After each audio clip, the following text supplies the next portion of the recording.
As Mary, nearing her late 50s, reflects on her life, she finds herself at a turning point. With her 2 children, one on the brink of marriage and the other thriving in college, she senses her motherly duties waning.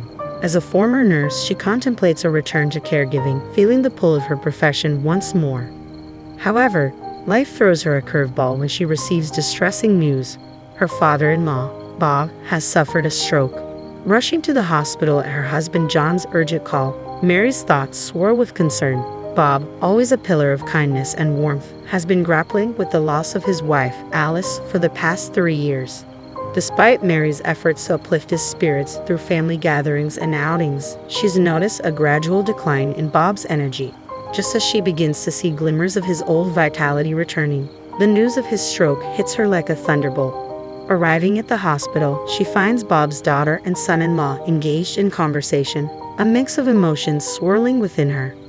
"Apologies for my tardiness. How's Bob holding up?"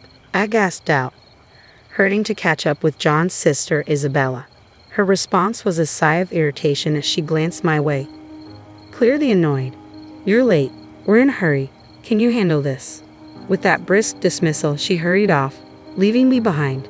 Isabella's indifference towards Bob was palpable, a demeanor she carried even when Alice, Bob's late wife, was alive. Despite Bob and Alice's unwavering kindness, Isabella remained aloof, untouched by their warmth. Left alone in the waiting area, I paced nervously, my thoughts consumed by Bob's condition. Meanwhile, John rushed in, his concern evident in the beads of sweat on his forehead and his soaked dress shirt. "Mary, how's Dad?" he asked anxiously. I shook my head, indicating I had no updates yet. John's reaction was visceral. He dropped the bags he was carrying, his complexion draining of color. "No, that's not what I meant," I reassured him quickly. "He's still in surgery. We're waiting for news." Relief washed over John, evident in the way he retrieved his fallen bags and slumped into a nearby chair. "Should we brace ourselves?" I hurried over to John, who teetered on the edge of tears, and placed a comforting hand on his back. "It'll be all right," I murmured, feeling utterly helpless with no words substantial enough to offer solace. Hours ticked by before the surgery's conclusion, and we were ushered into a small room by the doctor for an update. "The surgery went well, but there may be lasting effects," the doctor explained gently, indicating that Bob would require ongoing care. While our hearts hoped for Bob's swift recovery, the reality of caregiving loomed, a responsibility that would involve Isabella and her husband. John and I decided to reach out to Isabella to discuss the next steps. After a conversation, we agreed to convene at Bob's home, a gathering necessitated by the circumstances while Bob remained hospitalized. "I won't be his caregiver," Isabella declared bluntly, sending shockwaves through John and me. "But what are we supposed to do then?" I countered, baffled by her indifference. Isabella, nonchalant, continued toying with her meticulously manicured nails, a stark contrast to the gravity of the conversation. Her husband, Tom, simply nodded along. "What about a nursing home?" I suggested, met with Isabella's vehement refusal. "I'm not wasting money on that. This is what happens whenever I get involved," she snapped, shooting me a venomous glare. "It's like my opinion doesn't matter, so I keep quiet. If he can't go to a facility and neither of you will care for him, what's the plan?" John pressed, frustration seeping into his voice. "That's why you should handle it. I don't want some burden in my home," Isabella chuckled callously, pushing me to my breaking point. "Enough.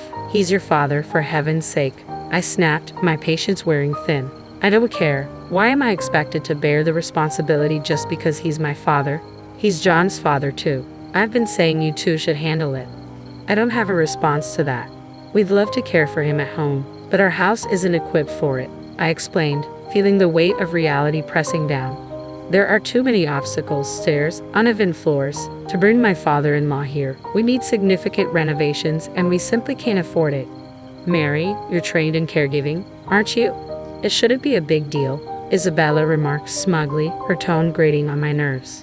John shared my frustration, and we silently agreed to table the discussion for now, retreating from his parents' home.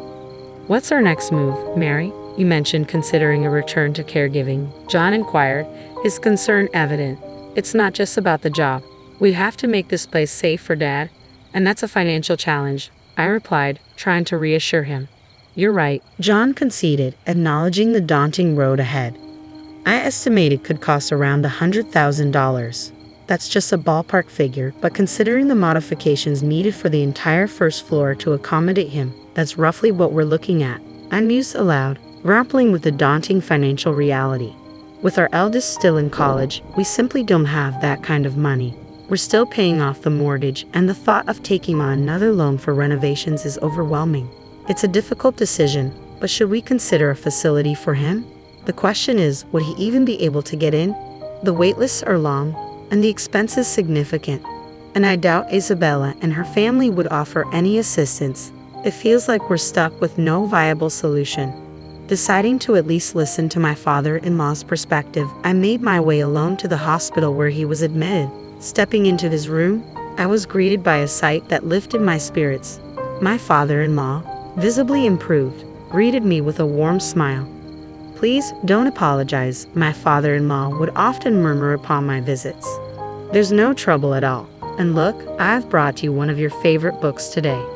"Why apologize? You're bringing me joy," I'd respond, trying to uplift his spirits.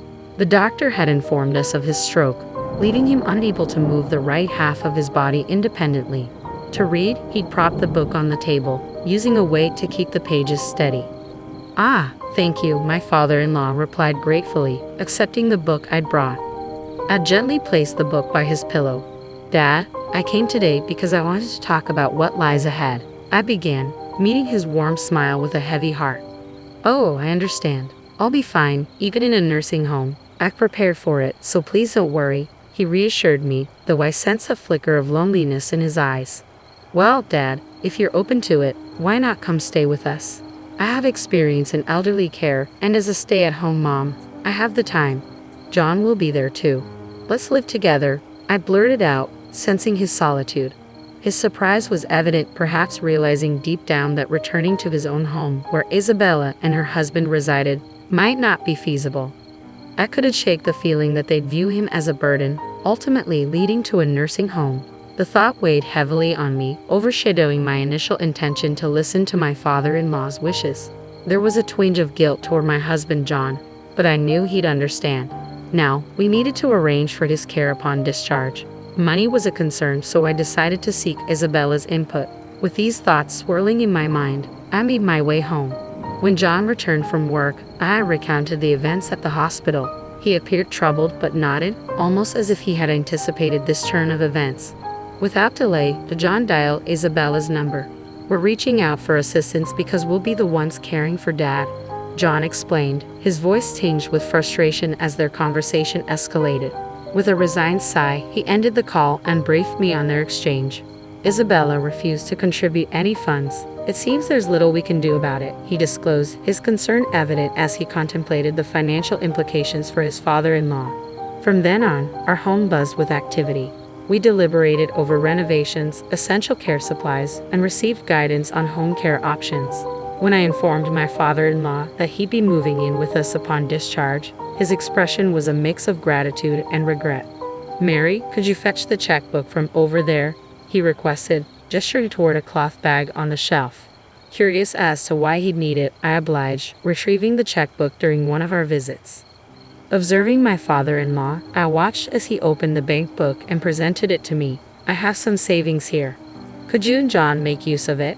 The figure written in the checkbook was staggering, surpassing any amount I'd ever seen. Stunned, I must have appeared frozen, prompting my father-in-law to chuckle.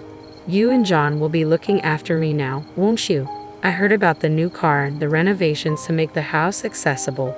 Would $10 million cover it? $10 million. The zeros overwhelmed me, leaving me speechless. I couldn't fathom why my father-in-law had amassed such a fortune, but it seemed that after my mother-in-law's passing, he had turned to investments he had been studying, and they had proven lucrative. His savings had grown exponentially, fueled by his restrained spending habits. Yet even if he intended to renovate the house or purchase a car, the sum seemed excessive. Reluctantly, I returned the bank book, shaking my head. "I can't accept this much. Please keep it for yourself." He pushed the book back toward me, insisting, "I can't possibly use all of this. I'd rather return it to you and your family, who are willing to care for me." Once again faced with the returned bank book, I stood my ground. "I really can't accept such a large sum," I insisted firmly. After a brief pause, my father-in-law proposed, "How about $1 million?" Realizing the impasse, I managed to negotiate a compromise, settling on a reduced amount of $100,000. Though he seemed reluctant, he agreed, and for the time being, that seemed satisfactory. As we were in the midst of this exchange, Isabella suddenly appeared, catching us off guard. Quickly, I stashed the bank book back in its place. Seeing my hurried actions, Isabella's brow furrowed in concern. "What's going on?" she inquired, her voice tinged with worry. I breathed a sigh of relief, grateful she hadn't overheard our previous conversation. Isabella had come to deliver some clothes for our father. After a brief exchange, we left the hospital room together. However, on our way home, Isabella suggested stopping by a coffee shop for a discussion. Given her history of bringing up unpleasant topics, I braced myself for what was to come. Reluctantly, I acquiesced, unaware of the twist awaiting us. "I'll take care of Dad," Isabella declared out of the blue, stunning me. Her sudden proposition caught me off guard, especially since we were already knee-deep in preparations to accommodate my father-in-law, including ongoing renovations to our home. I couldn't fathom why she would make such a proposal at this stage. "So you won't need to visit the hospital anymore," she added. "Visiting isn't solely the responsibility of the caregiver. There's no rule dictating that only the caretaker should visit." Why would she say that? I pondered, feeling perplexed by Isabella's unexpected offer. Despite my reservations, I suggested we postpone discussing it further and made my exit from the cafe.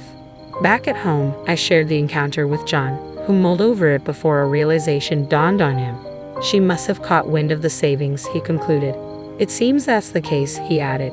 "Otherwise, she wouldn't have volunteered for the caretaking role, especially given her previous reluctance."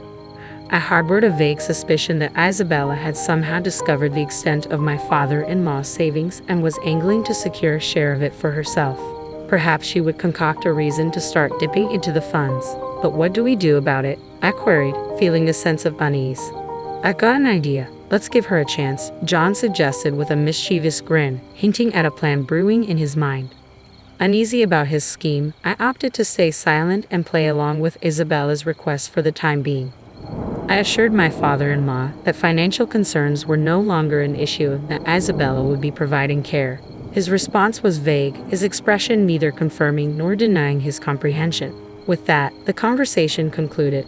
Following his discharge from the hospital, my father-in-law returned to the family home in Nebraska, where Isabella resided.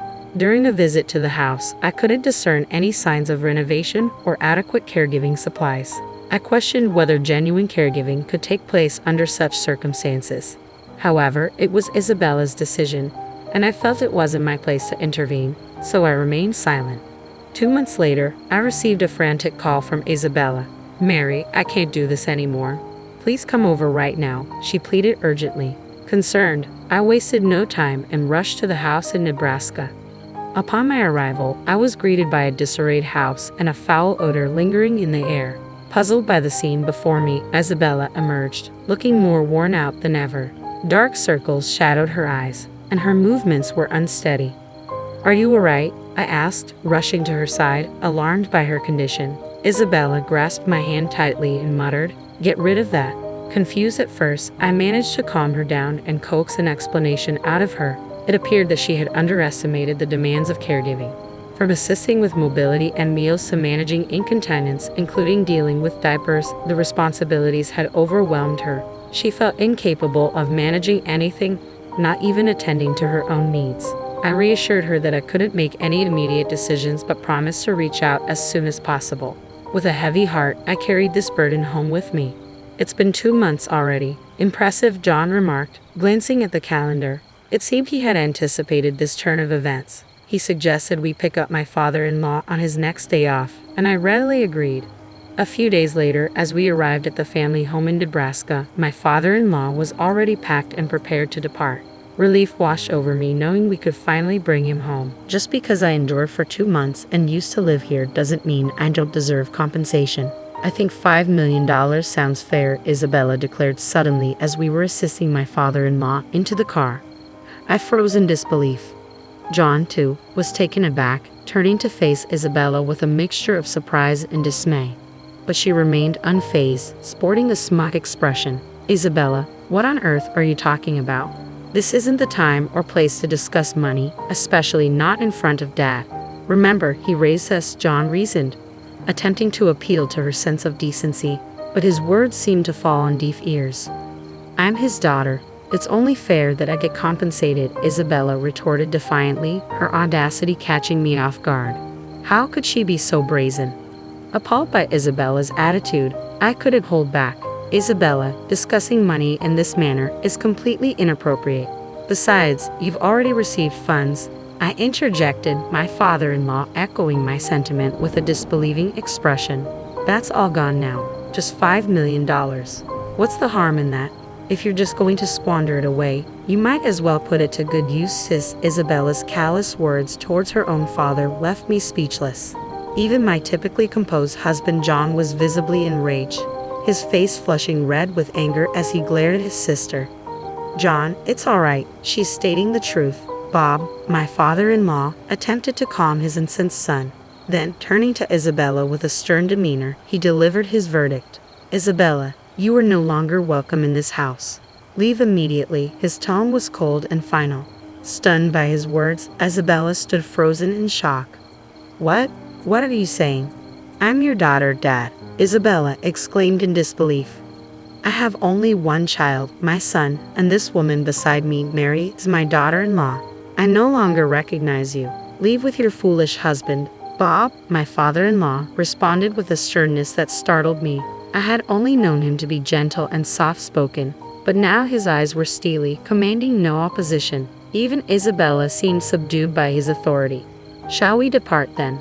We're relying on you moving forward, Bob continued, his demeanor shifting back to its usual warmth as he addressed me. With no other recourse, John and I complied with his directive. As we drove away, leaving Isabella behind in stunned silence, it felt surreal. Later, we learned that Bob had arranged with his lawyer to draft a last will and testament, ensuring that the inheritance would solely benefit John and guaranteeing that Isabella would not receive any portion of it. With Isabella gone, the house stood vacant and John and I expressed our desire to reside there. Bob gladly agreed. Isabella and her husband relocated to an apartment, but it became evident they had been tapping into Bob's finances even when he was in good health. Their extravagant spending habits landed them in debt, and now they struggle to settle it. Each day, I can't shake the feeling that this downfall was bound to happen for someone like Isabella, who lacks respect and gratitude towards her parent, regardless of biological ties. While tending to Bob's needs presents its challenges, my background in caregiving allows me to handle it without feeling burdened, and our relationship remains strong. Why did I get a letter from my late mother-in-law? I couldn't believe my eyes as I stared at the envelope in my mailbox. It was from her, even though we had just said our goodbyes at her funeral yesterday. She had always been so kind to me, like a friend despite our age gap. We used to go out and have fun together, and her sudden passing had hit me hard. I was still struggling to accept that she was gone. During my mourning, getting a letter from my mother-in-law was a big shock. As I read it quickly, I discovered something totally unexpected. She had arranged for it to be sent to me by the temple priest after she passed away. Inside, she told me about a hidden door in the family chest and how to find it. She stressed that I should open it alone. Realizing I had the house to myself, I rushed over and used the spare key to get in. Following her instructions, I found the secret compartment and managed to open it.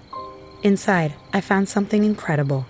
I'm Nancy, 35, working as a web designer from home. My husband Tom, 4 years older, and I tied the knot 5 years back. We were introduced by a friend, and our bond remains strong. Sadly, we haven't been able to have kids yet. It's been tough, but my mother-in-law, also named Nancy, has been a source of solace. She always reassures me, saying there's no rush and suggests fun outings like trying out the new waffle place near the station. Her warmth and encouragement have eased my worries about not having children.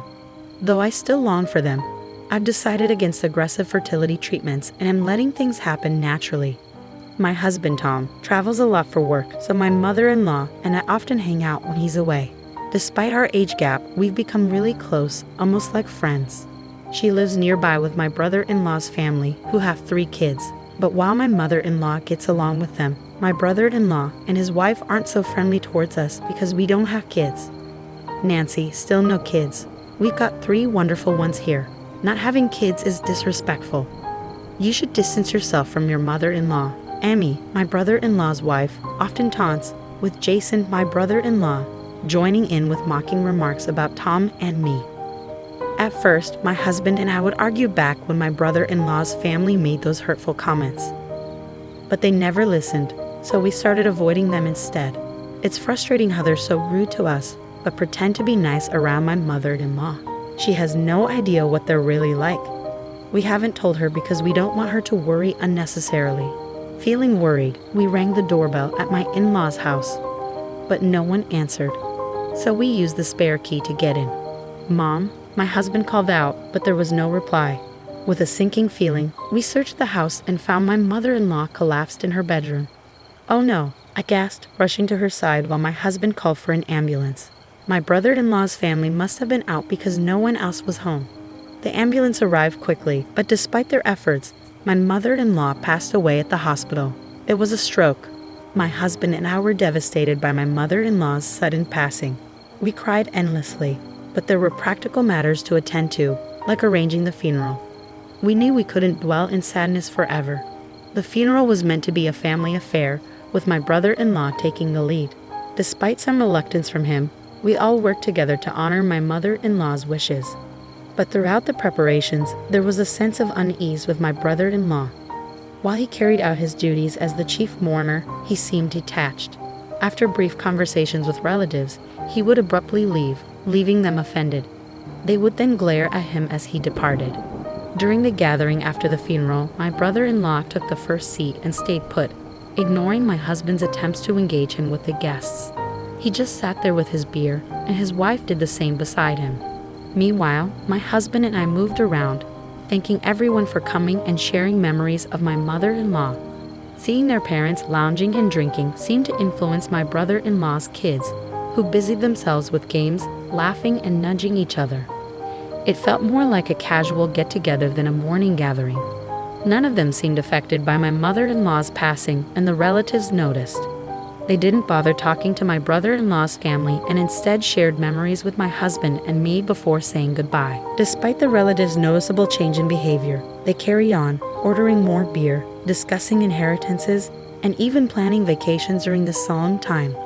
After everything my mother-in-law did for them, "It's just disrespectful," I muttered, feeling disdainful towards my brother-in-law's family. The next morning, my husband left early for some errands. As I went to check the mailbox for the newspaper, I found a letter addressed to me. Who could this be from? I wondered, surprised as I opened it and realized it was from my late mother-in-law. Why would she send me a letter? I pondered, returning to the living room to read it. Inside, I discovered something unexpected. It seemed she had arranged for the temple priest to send it to me after her passing. The letter contained instructions on opening a chest, accessing a hidden compartment, and the contact details of the family lawyer. And then a note. "Please open it alone." I carefully studied my mother-in-law's letter, admiring her strong handwriting despite her delicate frame. Taking a deep breath, I felt the weight of her words, reflecting her resilient spirit. Glancing at the clock, it read 9:30. The house should be empty now, I thought to myself as I prepared to leave. The kids would be at school, and my brother-in-law and his wife likely out on their planned outing, according to a social media post I saw earlier. Despite it being the day after our grandmother's funeral, they seemed eager for a day off using bereavement leave. If their post was accurate, the family home should be deserted. I knew I had to go now, or I might not have another chance. As I stepped into my parents-in-law's house using the spare key, a wave of sadness washed over me.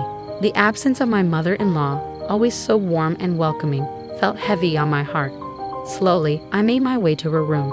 The chest, said to be her trousseau, looked old but well cared for.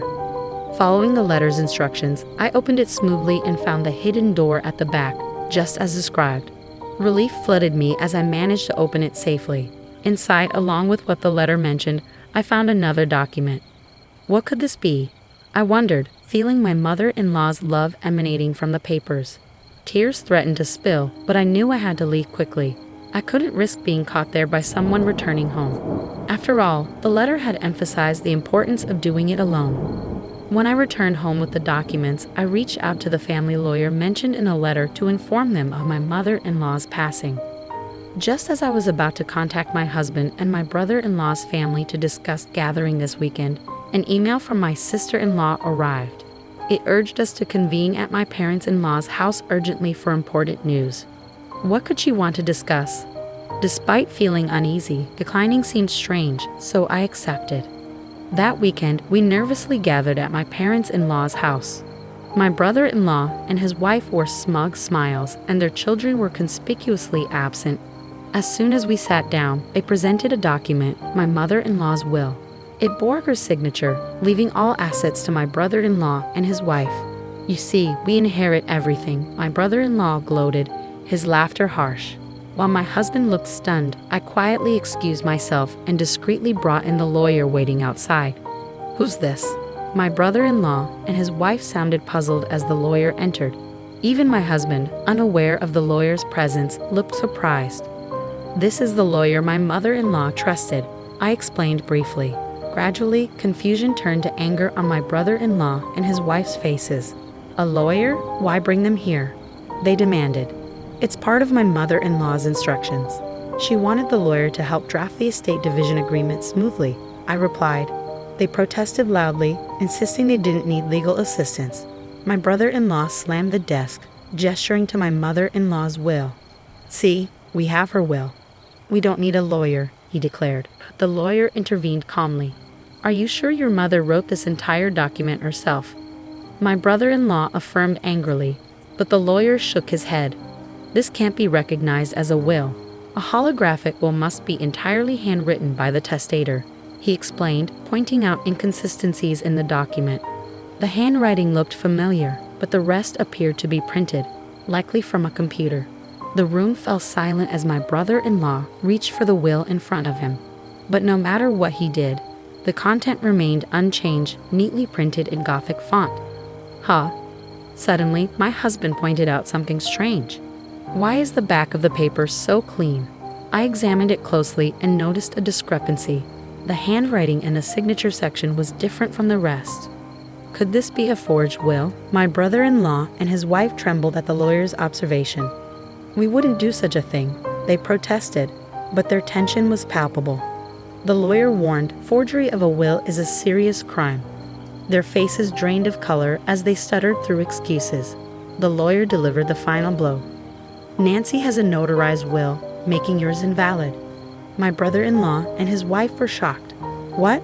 We never heard of it," they exclaimed. But I remembered the letter from my mother-in-law, mentioning a notarized will hidden behind the chest's secret door. We were just as surprised. In the letter my mother-in-law sent earlier, she disclosed the hiding spot to us.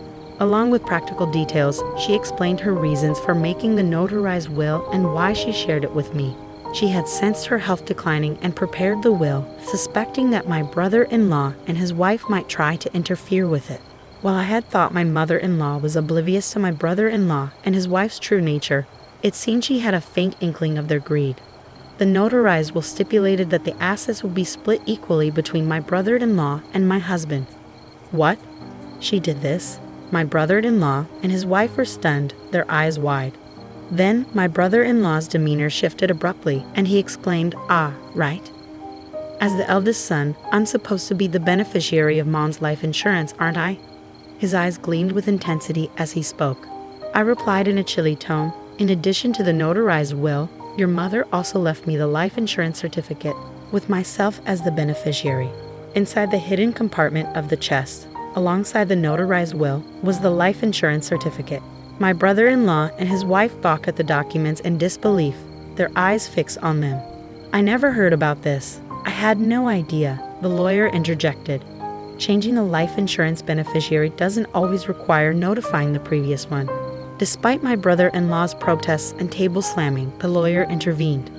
Turning to me, my husband asked anxiously, "When did Mom entrust you with this?" I didn't know. I reassured him with a smile. "It was all in the letter I received from her. She wanted to tell you too, but she was worried about raising suspicion with your brother and his wife if both of us were involved.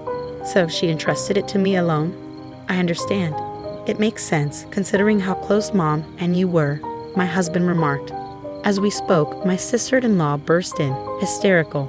"I can't accept this. Why should you? who didn't even show your children to my mother-in-law, inherit her estate? This is ridiculous. I won't accept it. My brother-in-law chimed in, his face reddening with anger. Exactly. You have no right to Mom's estate. We lived here just for her inheritance, splitting it equally. Don't make me laugh. It's all ours. My sister-in-law continued to shout, adding to his selfish claims. We have 3 children. As compensation for not showing my mother-in-law any grandchildren, you should give all of her inheritance to our children for their future. We have given her 3 grandchildren, so we deserve it more. The inheritance belongs to us. Despite my sister-in-law's aggressive outbursts, I remained composed. Your arguments don't make sense. Let's try to calm down, I said calmly, but it only seemed to fuel her anger further. Your calmness is so infuriating. Just give us the money already. You're worthless without children, she shouted, launching herself at me. My husband and the lawyer stepped in to stop her, but before they could, she landed a punch on my head. Ouch! I cried out in pain. Stop it! My husband and the lawyer managed to restrain her, but she continued to struggle, demanding the inheritance. Her eyes were wild and her face contorted with rage. Meanwhile, my brother-in-law encouraged her, urging her to hit me more. Enraged, my husband called the police to intervene. When the police arrived, my husband and the lawyer briefed them on the situation. My brother-in-law and his wife were escorted away. We thanked the lawyer and decided to let him go for the day. What was meant to be a discussion about dividing the estate turned into chaos. We agreed to send a gift as an apology. My husband had been worried about my well-being since the incident, but he relaxed when I assured him that my headache had gone away. Reflecting on the tumultuous events, I sighed. It's been quite intense. Then my husband brought up something unexpected. You know, Amy always seems to boast about her children and money, he said. It was true. My sister-in-law constantly flaunted her children and showed an intense fixation on money. During the previous argument about money, my sister-in-law's fixation on her children and money became evident. Her expression during the altercation was truly frightening. You're right, it's a bit unsettling, my husband mused, falling into silence afterward. Sensing his unease, I asked, is something bothering you? Yeah, there's something on my mind. I'm thinking of suggesting it to my brother. I believe it might be wise to have DNA tests done for their 3 children, my husband revealed, surprising me. DNA tests? I echoed, taken aback. Yeah, and I'm also considering proposing a background check on Amy. Something doesn't feel right. It's just a gut feeling, he explained. Though I initially thought it might be unnecessary, my husband's intuition had proven accurate before.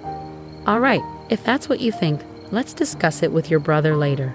When my husband broached the topic with my brother-in-law, he reacted with ridicule and extensive yelling. Just because you don't have kids yourselves, don't doubt ours, he shouted.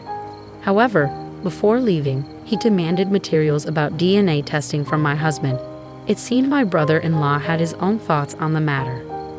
The shocking truth emerged from the DNA tests conducted between my brother-in-law and his children. It was revealed that 2 out of 3 of his children did not share his blood. I had my doubts about the youngest because their features didn't resemble either of us much. But I never expected this from the middle one. My husband muttered, stunned by the revelation. My brother-in-law delved into his wife's background, and the findings were damning. It appeared that my sister-in-law had been involved with multiple men even before marrying my brother-in-law. Furthermore, her recent affairs had been exposed to the wives of her lovers, who were now seeking compensation. As my sister-in-law spent more time at home than my brother-in-law, she carefully concealed any notices, such as registered letters. Upon examining the details, it became clear that the total amount of compensation demanded far exceeded my sister-in-law's earnings or savings. Ultimately, it seemed my sister-in-law was determined to claim my mother-in-law's inheritance for herself at any cost.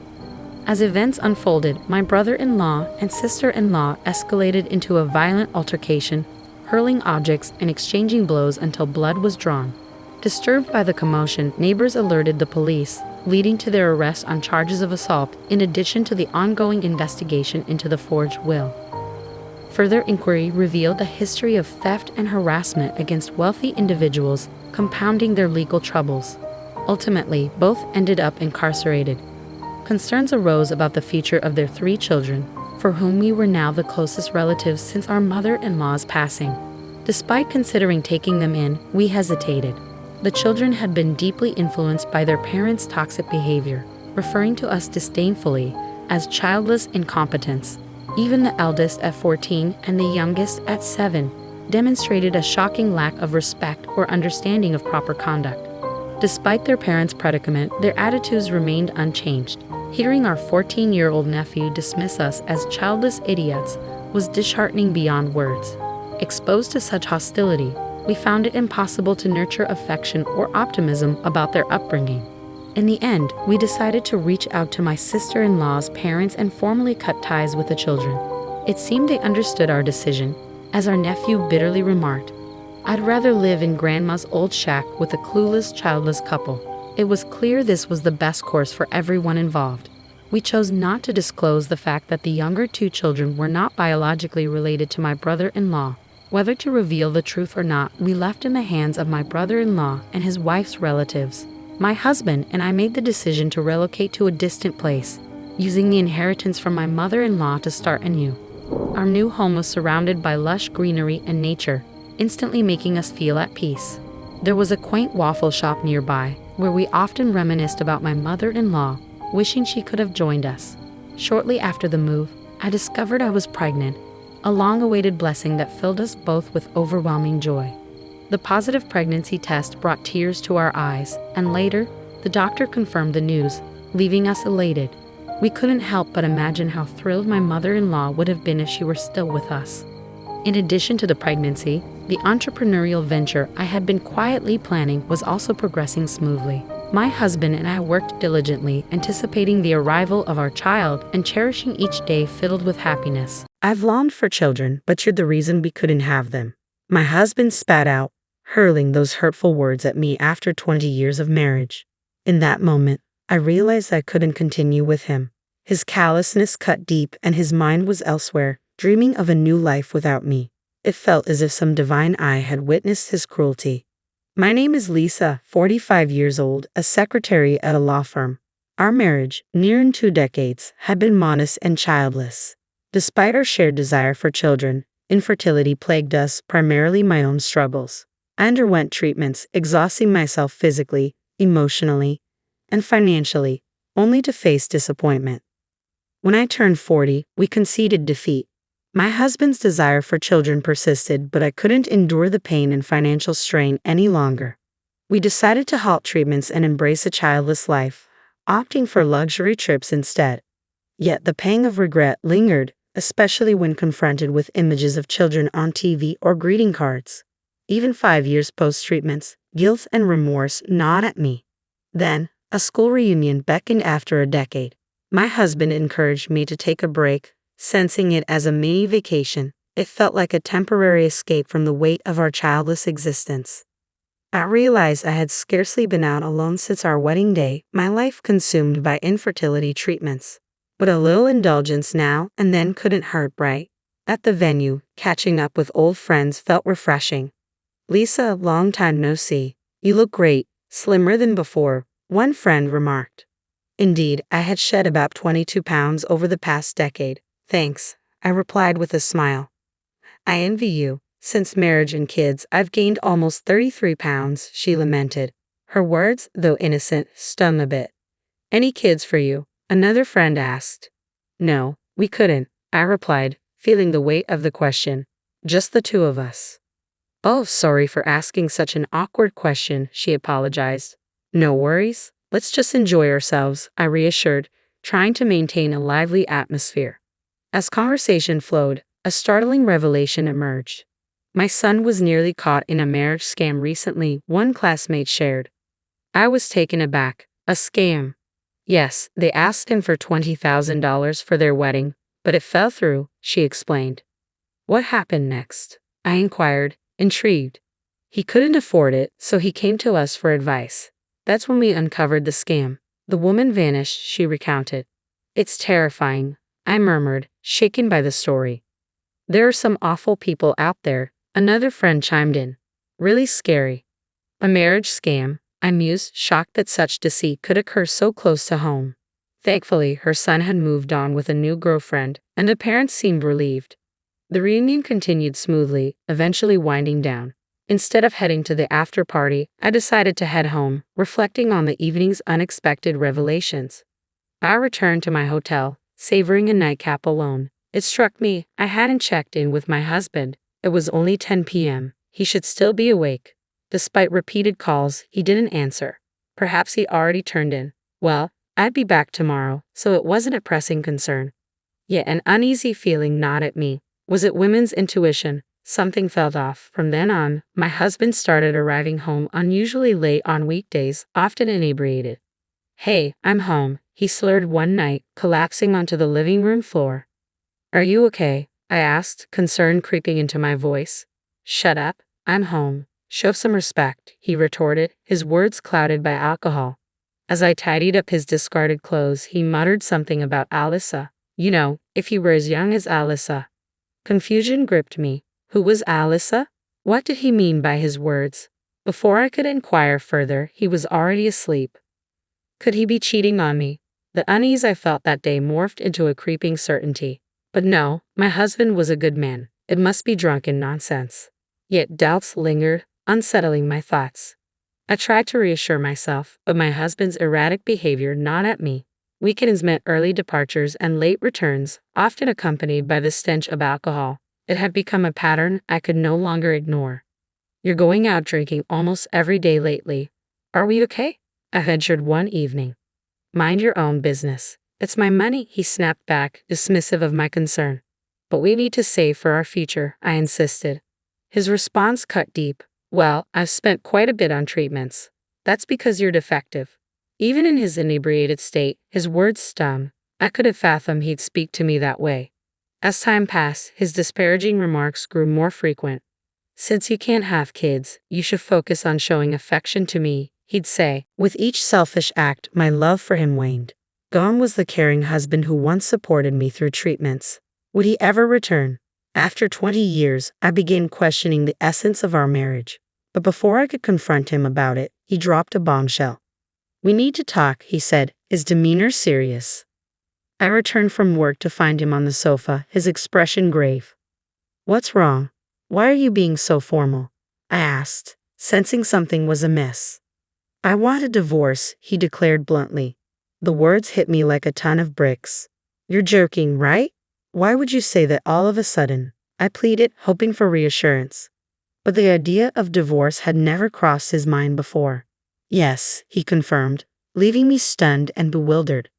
The revelation hit me like a tidal wave. Divorce? Had my husband been considering it all along? I confronted him, desperate for clarity. "Out of the blue, you want a divorce? What's going on?" I demanded, my emotions raw. "We've been together for 20 years, haven't we? Let's talk this through," I urged, hoping for understanding. But he met my plea with contempt. "You're clueless, aren't you?" he scoffed, his tone laced with bitterness. Confusion clouded my mind. "What do you mean?" "For 20 years I've wanted children, but because of you I've been denied that chance," he accused, his words cutting deep. His revelation blindsided me. "That's not fair. We decided together to stop treatments," I countered, feeling the weight of sadness and frustration. "I was never okay with that. I've always wanted a child," he confessed, his voice heavy with regret. Tears threatened to spill as the reality sank in.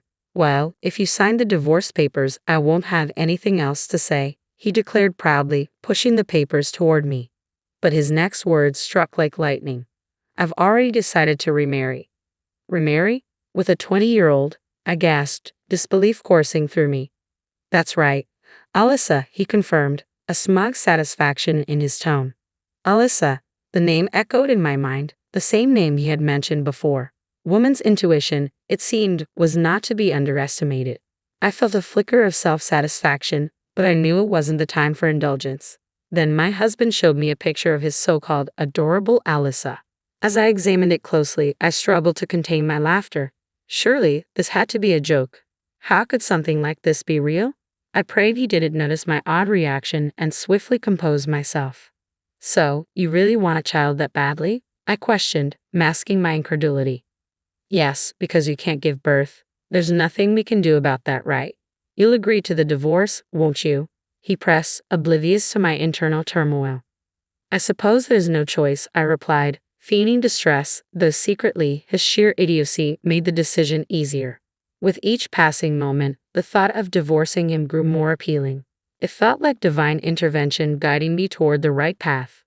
With a heavy heart, or so I pretended, I signed the divorce papers and left him behind. I couldn't help but feel a sense of anticipation. Surely, he would regret his actions soon enough. Time would tell. Fast forward a year after the divorce, and I encountered him on my way home from work. His appearance shocked me. "Lisa, please help me," he pleaded, his shabby appearance a stark contrast to the man I once knew. "Excuse me, who are you?" I asked, genuinely not recognizing him. "It's me, Lisa. I need your help," he insisted, desperation evident in his voice. I hesitated, taken aback by his transformation. "Long time no see," I finally managed, unsure of how to react. In that moment, I realized the tables had turned. It was now his turn to seek assistance, and I held all the cards. "Please introduce me to your company's lawyer," he implored, his request a humbling reminder of his downfall. I couldn't just agree to help out of the blue. It seemed my ex-husband was facing financial troubles. I had sensed it from his appearance, but I never imagined he would change so drastically within a year. "If it's your first consultation, it's free. But to hire them, you'll have to pay their fee," I explained, trying to navigate the situation. "I don't have that kind of money. Please help me," he pleaded, desperation evident in his voice. Perplexed by his sudden predicament, I decided to hear him out. We found ourselves in a nearby cafe, where he began to share his story. "Well, actually," he started, but before he could finish, I interjected. "Did that girl Alyssa run off?" I asked, a sudden realization dawning on me. "How did you know?" he responded, surprise evident in his voice. "Just as I suspected. When you showed me a picture of a girl named Alyssa, it clicked. She looked exactly like the one who killed a classmate's son at a reunion," I explained, recalling the warning given by the classmate about a woman named Sally, approximately 22 years old. Her age and name are probably fake, of course. The swindler wouldn't use her real name, I added, connecting the dots. "Of course you knew about Alyssa, didn't you?" he questioned, realization settling in. "Well, I guess you could say I knew. But what happened?" I inquired, eager to unravel the full story. When I pressed my husband for an explanation, this was the story he offered. About a year ago, he met a woman named Alyssa at a nightclub. My husband, who had always harbored a desire for children, seemed to have shared his thoughts with her. It was during one of these conversations that Alyssa made an astonishing offer: she could bear a child for him. Their relationship blossomed from there. He started frequenting the club almost every weekday and spent weekends with Alyssa outside its confines. In the process, he depleted $10,000 from his savings, accumulated during his single days. Despite this, Alyssa never demanded lavish gifts or expensive outings. She was content just to share a drink with him at the club. She was different, he insisted. Not like the stereotypical club girls you often hear about. She didn't care about designer goods or jewelry. She was happy as long as I was there with her. He painted Alyssa as hardworking and sincere, emphasizing their agreement not to touch each other's savings from their single days. I thought it was his money and he could use it as he pleased, I admitted, unaware of his extravagant spending. Then my husband revealed the twist in the tale. Alyssa's true colors had emerged. "I want to get married, but I had debts totaling about $20,000. Then my husband promised to take on Alyssa's debt and transferred the money to her," I recounted, my voice heavy with regret. "They moved in together right after our divorce, but Alyssa continued her nighttime work and rarely came home. Eventually, she quit her job at the club and disappeared, taking all the money with her. How could he be so foolish?" I lamented, feeling a sense of despair at having been married to such a man for 20 years. "Did you make a promissory note?" I inquired, hoping for some semblance of responsibility. "A what?" My husband looked puzzled. "You lent her money, didn't you? Didn't you get a note?" I pressed, frustration creeping into my tone. "We were going to be a couple, so I didn't do such a thing," he admitted. "So, you basically gave her the money, is that it?" I asked incredulously. "In this case, it seems like you donated $20,000 to Alyssa out of goodwill," I concluded, my disappointment palpable. "This woman must be a pro," I mused, realizing the extent of her deception. In the case of donations, if the amount exceeds $11,000 in a year, gift tax is imposed. Depending on the case, the receiver might be taxed. So, Alyssa just took $20,000 in cash and vanished, splitting the money into two parts across 2 different years to avoid taxes. The reason my husband thought she was a good girl who never asked for material gifts was because she knew the law well. So, what should I do? I asked, feeling overwhelmed. I don't know. Maybe consult a lawyer. It'll cost you, though, he replied, his shoulders slumping in defeat. All my savings from my single days are gone, and the woman I loved ran away from me. I can't go back on my word to the company about remarrying after boasting about getting a younger wife. Isn't that his own doing? I thought, feeling the weight of my husband's pitiful situation. Lisa, it's my fault. Please come back to me, he pleaded. I realized after you were gone, you were the only one who cared about me. I don't need kids anymore. I'll let you do as you like. You must have been lonely too, right? But his misunderstanding persisted. That matter had ended half a year ago in my mind, so I confronted him with reality. You know, it's been a year. What's with this sudden change of heart? Isn't it a little too late now? Lisa, are you going to abandon me? Well, it was you who pushed for our divorce in the first place, remember? I reminded him. You're the only one I can rely on. My ex-husband looked utterly exhausted, and I decided to show him a little mercy. All right then, shall I call up a lawyer friend of mine? Lisa, thank you. I knew I could count on you, he said, tears welling up in his eyes. Mr. Johnson, the lawyer for my company, arrived at the coffee shop. John, over here, I called out, and my ex-husband seemed somewhat perplexed by our overly familiar demeanor. You see, we've been dating for the past 6 months now, I explained. What was it you needed advice on? As I finished speaking, my ex-husband looked as if he was in a daze. No, well, I think that'll be it for today, he muttered, suddenly snapping back to reality and hurriedly leaving the coffee shop. In the end, he couldn't afford to hire a lawyer and resigned himself to his fate. Rumor had it that his company was abuzz with talk of his unfortunate situation, left by his soon-to-be wife and ignored by his ex-wife. As Mr. Johnson and I spoke later, I confessed the truth about the charade. I'm sorry for involving you in all this, I apologized. No worries, Lisa. I'm glad I could be of help, he reassured me. By the way, do you have any plans after this? Caught off guard by the unexpected turn of events, I was a little flustered, but a fresh start in my mid-40s didn't seem like such a bad beginning. Yes, I'd love to, I agreed, certain that a fun-filled future was awaiting me. I couldn't shake off this feeling of excitement. My name is Tammy, a 39-year-old professional employed in the sales department of a trading company. From my college days, I've been drawn to leadership roles, adept at rallying people together. Presently, I oversee a team of subordinates, rivaling the seasoned male counterparts in sales achievements. I take immense pride in the unwavering support I receive from my female colleagues, bolstering my role as a dependable manager. Yet, returning home to my apartment after a taxing day, I find no one awaiting my arrival. Having parted ways with my husband of 17 years and chosen to live separately from my 15-year-old daughter, I now dwell in a freshly rented apartment, surrounded by yet-to-be unpacked boxes. Despite the chaos, I harbor no regrets. This marks the commencement of a fresh chapter in my life. Let me delve into why I've embarked on this new journey. In the past, I resided in an apartment alongside my husband, Bob, and our daughter, Rebecca. Bob, a former college classmate turned spouse, and I tied the knot after reconnecting post-graduation and dating for 2 years. Initially employed in the sales department of a printing company, Bob transitioned into a self-employed web designer, operating from the comforts of our home. Our daughter, Rebecca, is currently navigating her way through 8th grade. The initial warning came in the form of a shift in Rebecca's demeanor. I asked for the moisturizing cream, Dad. Oh, my bad, sweetie. I completely forgot. I'll pick it up tomorrow after work, I promise. You're so useless. Can't you do anything right?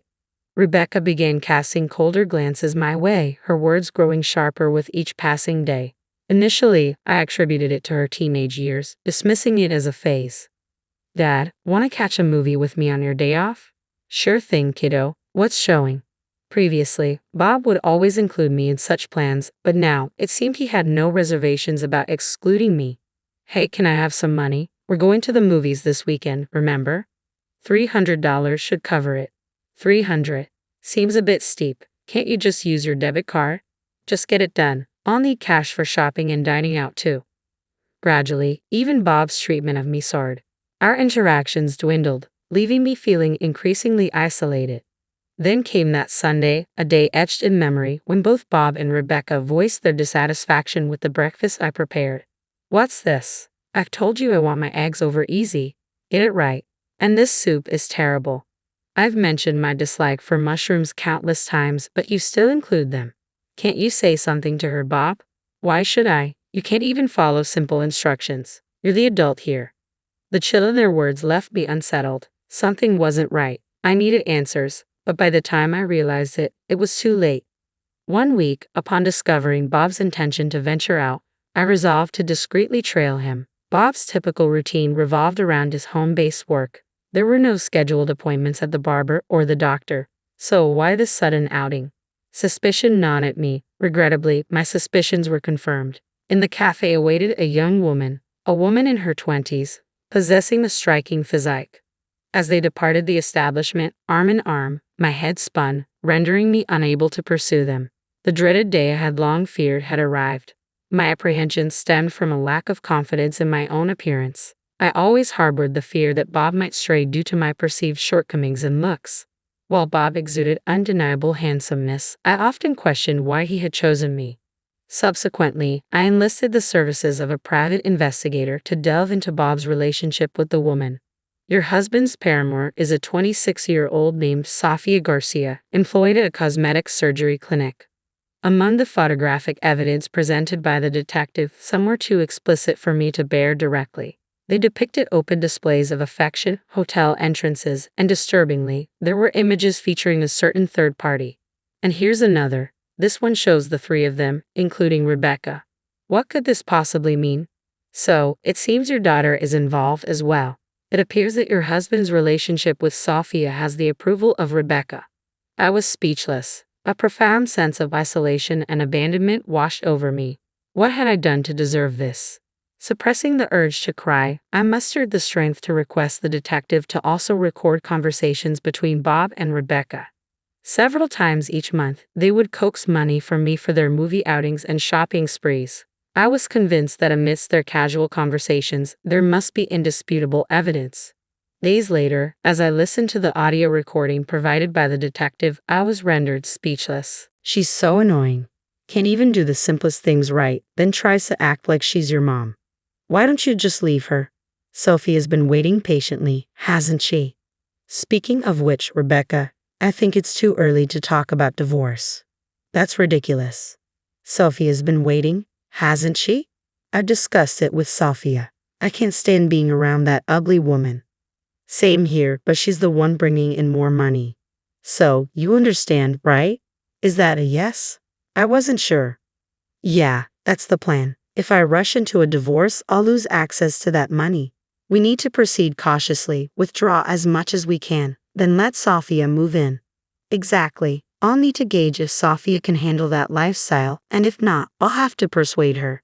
But I think she'll be fine. She's so accommodating. Beautiful women just have a different way about them, you know? Yeah, I get it. I regret it deeply. Marrying that unattractive woman was the biggest mistake of my life. That evening, beneath the scalding spray of the shower, tears streamed down my face. I wept until there were no more tears left to shed, and in that moment, I resolved to take action. Enough was enough. If that was their scheme, then so be it. I refused to be taken advantage of any longer.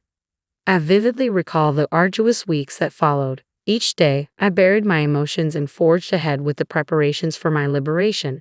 Even on the day of Rebecca's middle school graduation, my heart remained numb to any profound sentiment. Oh dear, I can't seem to settle on a hairstyle. It's quite vexing.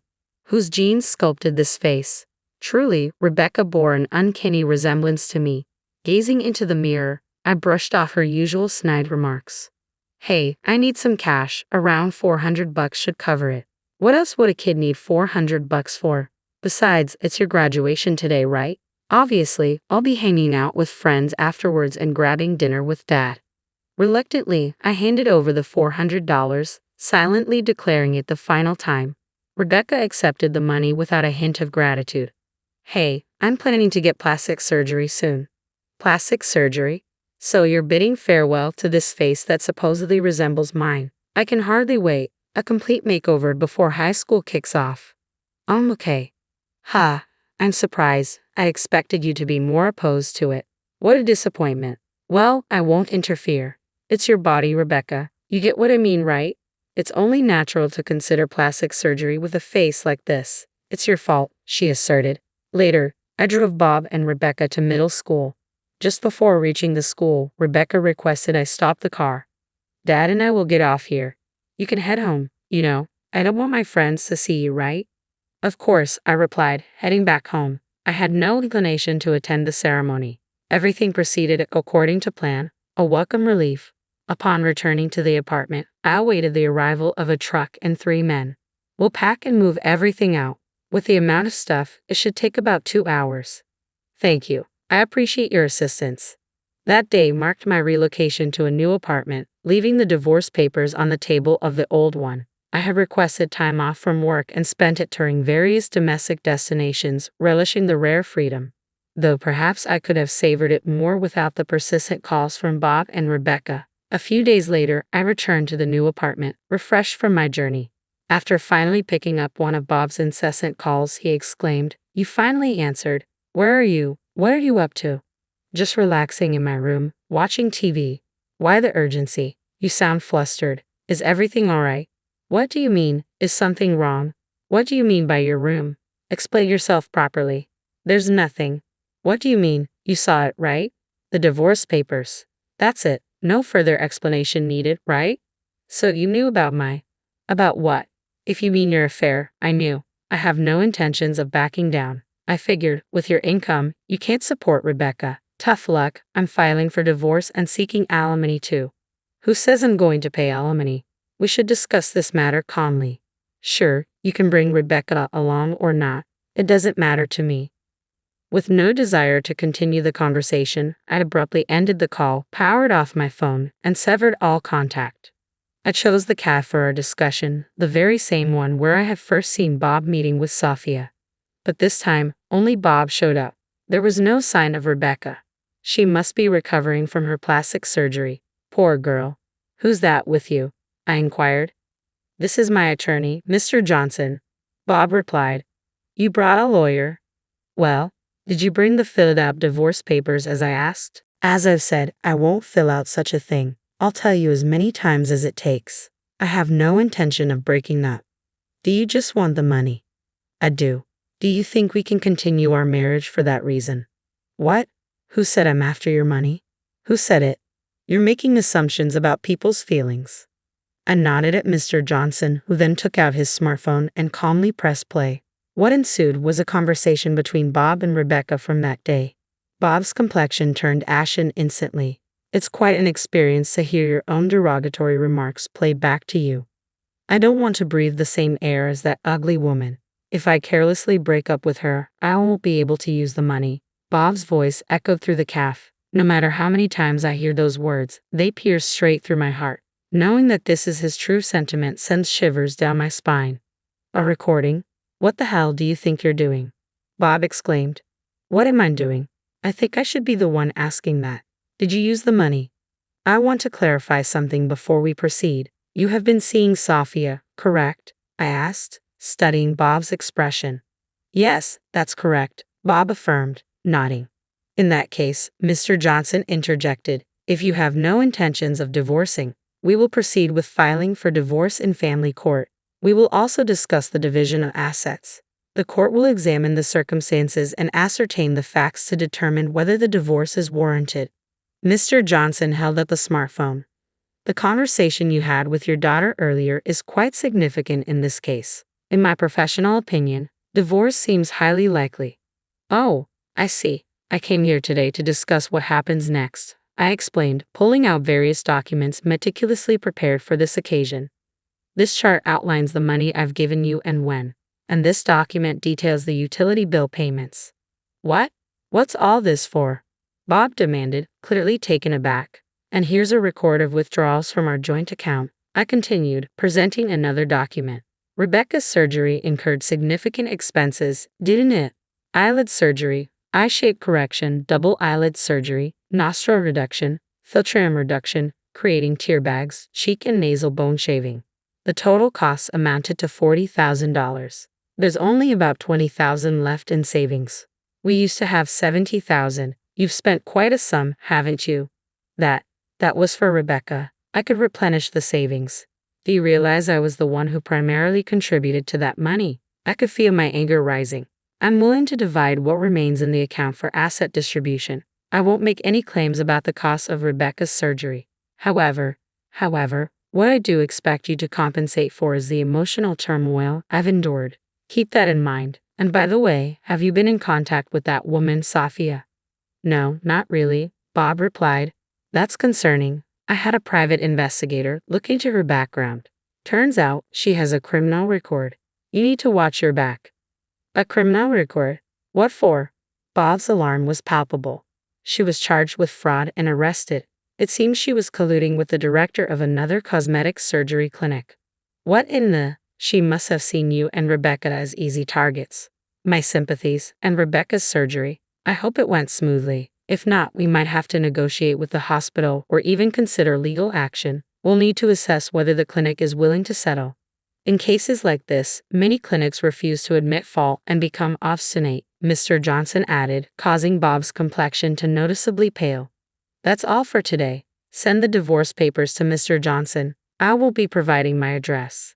Wait, please, just one more thing. Can you lend me some money? Bob's plea was pitiful.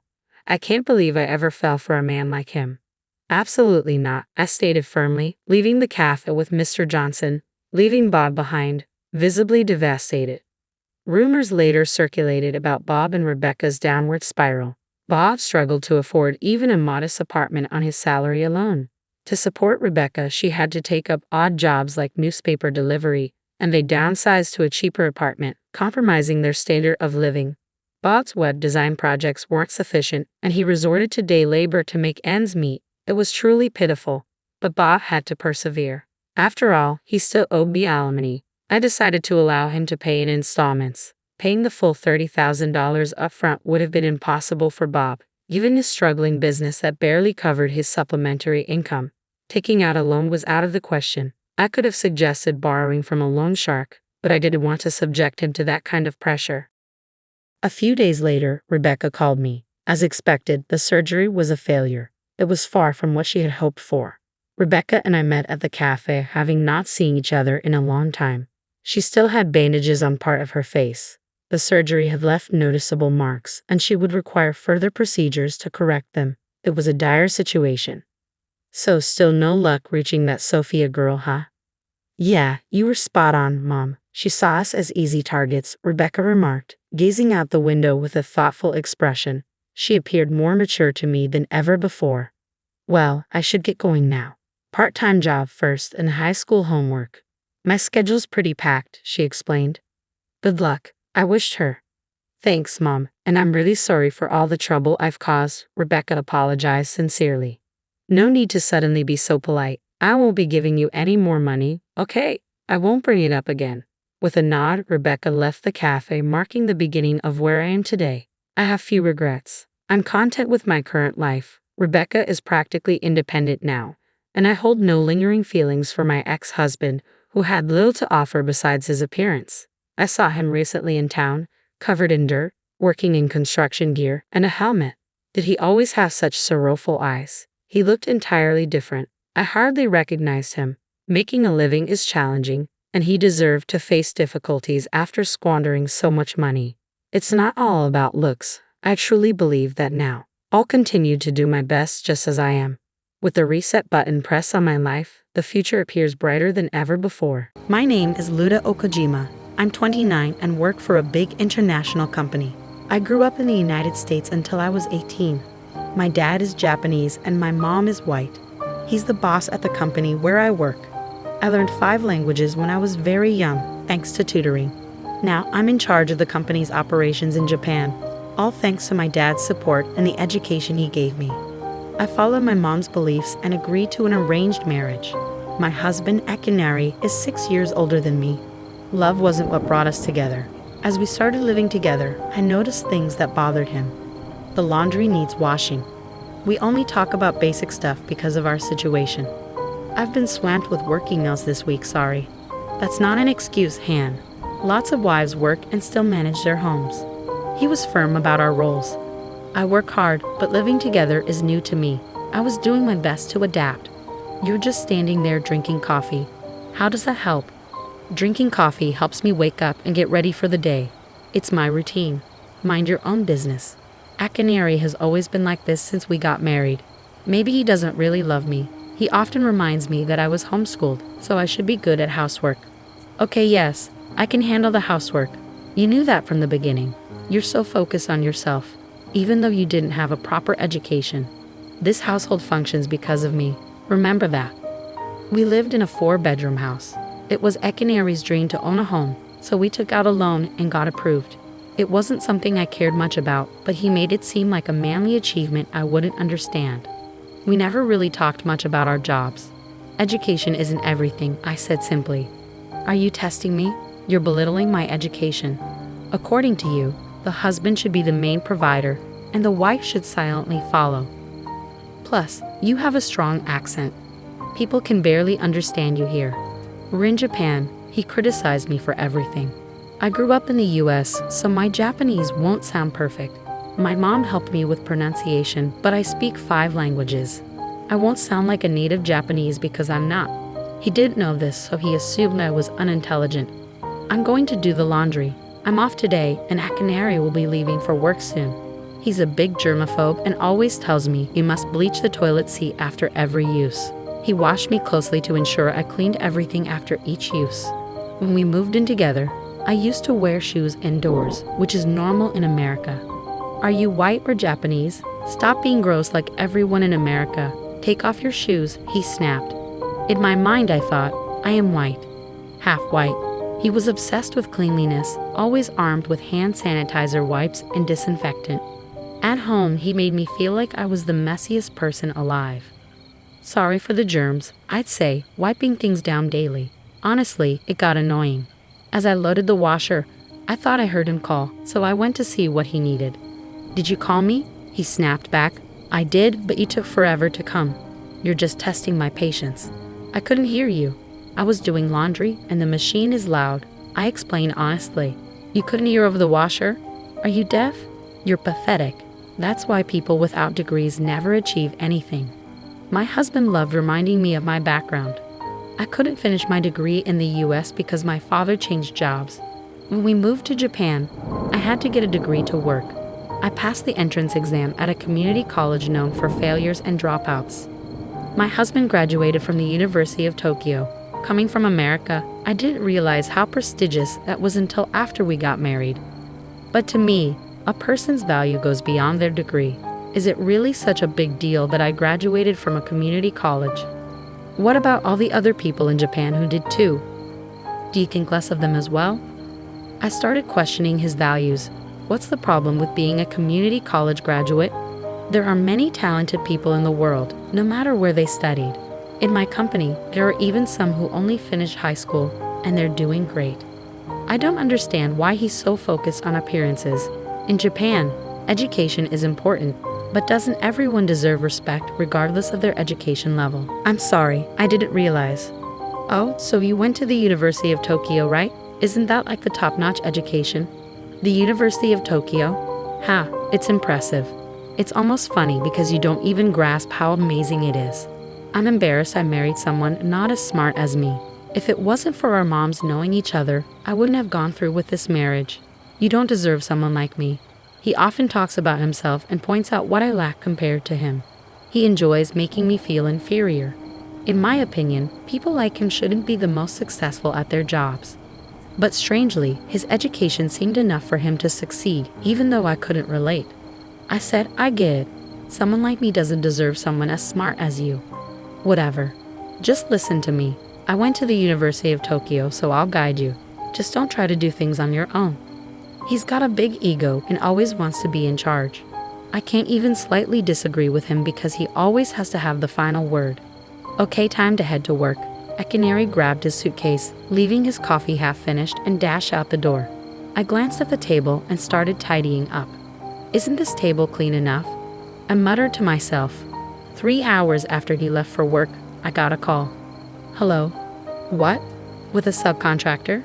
Got it. I'll be there ASAP. My company informed me about a mistake found in an order with one of the subcontractors I oversee. They failed to deliver the materials we needed on time for our next project, which would now be delayed. To make matters worse, the materials are coming from overseas, adding extra time and cost.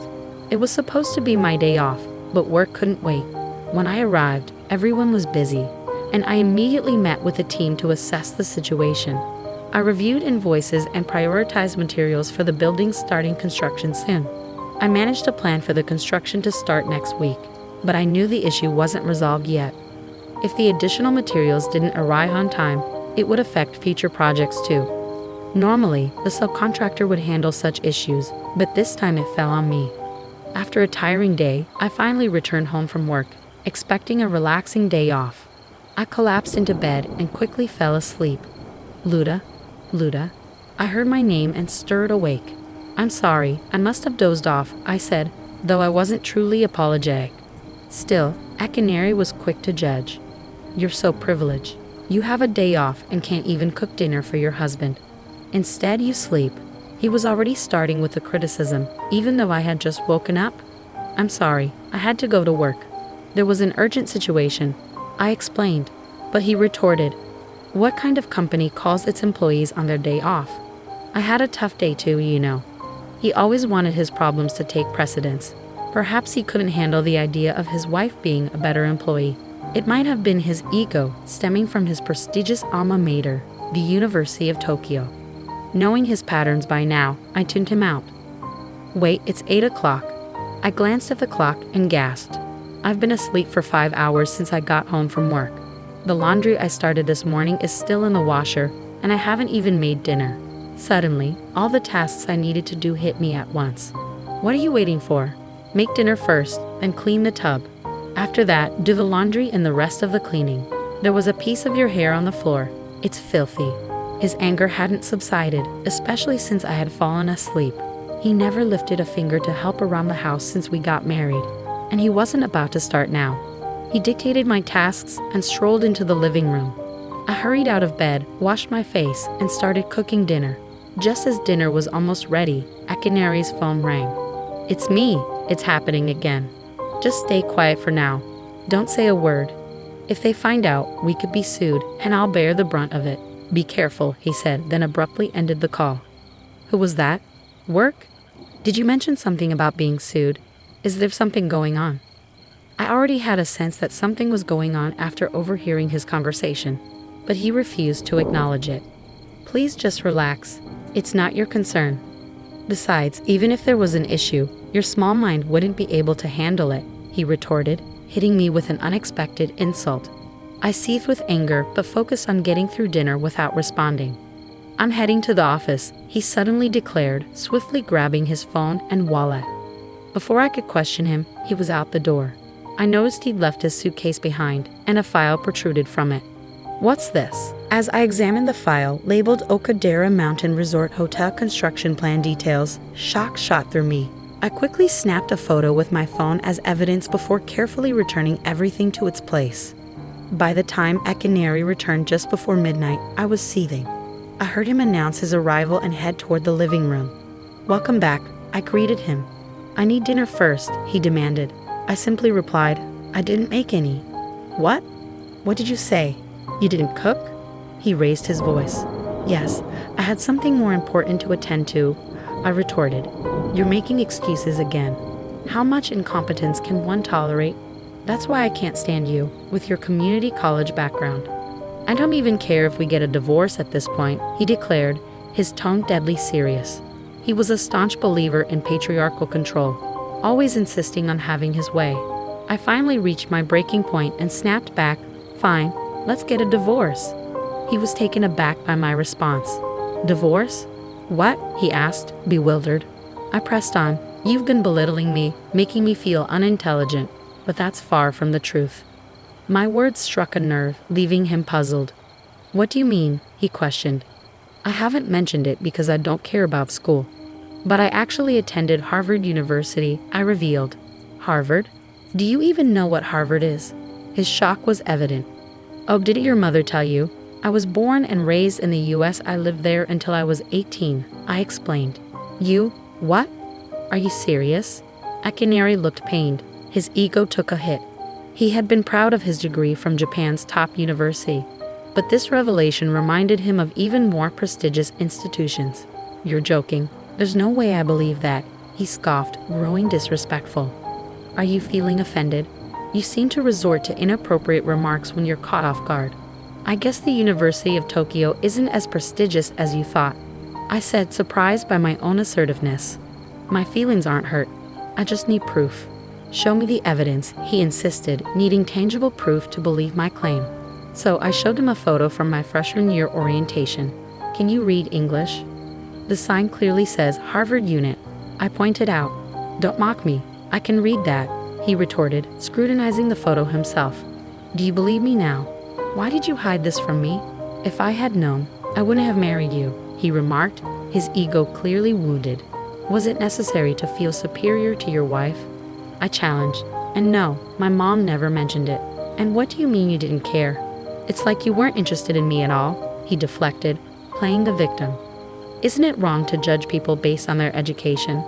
Despite appearances, I can speak 5 languages: English, Japanese, Spanish, French, and Portuguese. How many can you speak?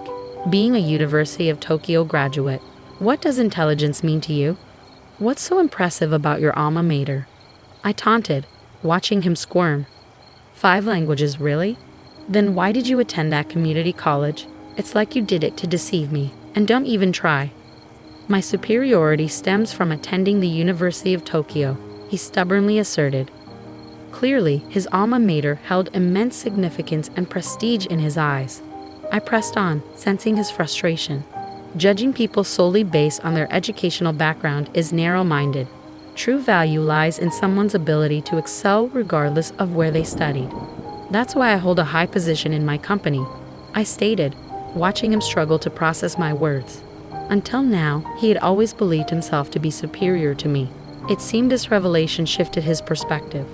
Never mind, I need to discuss something more urgent, I interjected, steering the conversation back to the main issue. While I knew it was leading towards discussing divorce plans, there was another matter I had to address first. Akinari was taken aback, wondering what else I had to say. Handing him the file I had found earlier, I demanded, "Explain what this is." Before he could respond, I continued, "This is the detailed plan for the Okadera Mountain Resort Hotel construction project. I know it's a significant project you're working on." "How did you?" he began, but I cut him off. "I saw it sticking out of your bag, so I looked. You went through my private work files? Do you realize how serious this is? If this information were to fall into the wrong hands," he started, his voice rising in alarm. "What are you afraid of? Being sued by my company and having the truth exposed? Is that what would happen if this ever got into the wrong hands?" I challenged. Akinari was left speechless, his eyes wide with shock. "We've both been distant from each other. That document is a joint construction project agreement and contract between my company and yours. See where it says cooperating company and XS company. XS company is mine, and I'm the vice president," I revealed with a smile. His mouth fell open, a bead of sweat trickling down his face. He began to panic and feigned examining the document. "No, that can't be right. It must be a mistake from my assistant in the material order or something. Are you making excuses now?" "I didn't even mention the material order. We were investigating why we lost contact with your company and realized there was an error in the order. We plan to confirm it later, but your admission just confirmed it," I countered. He covered his mouth, perhaps trying to stop himself from saying more.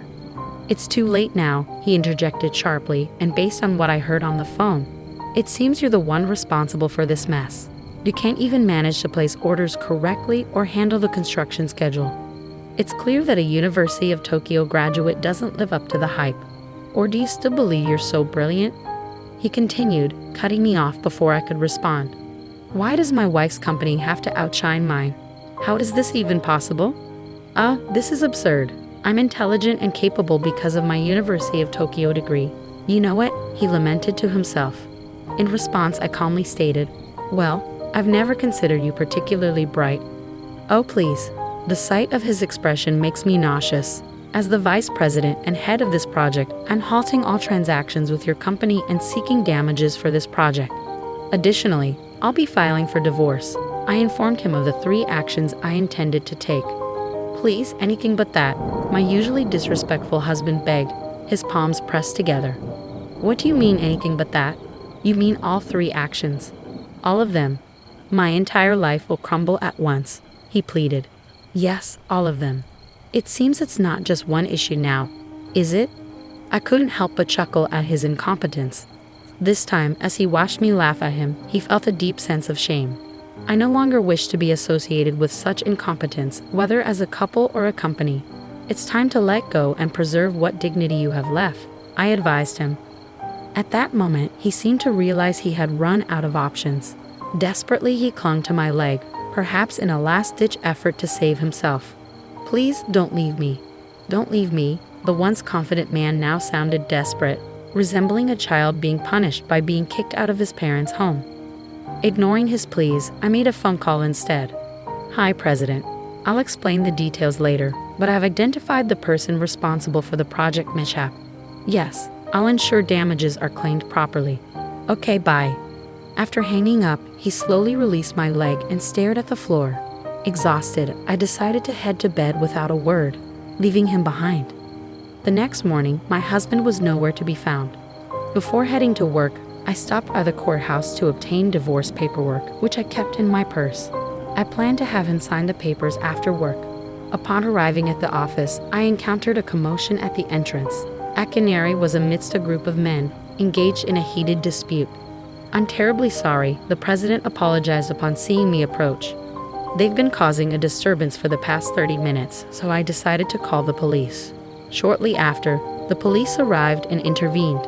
Amidst the chaos, I couldn't make out what was being said.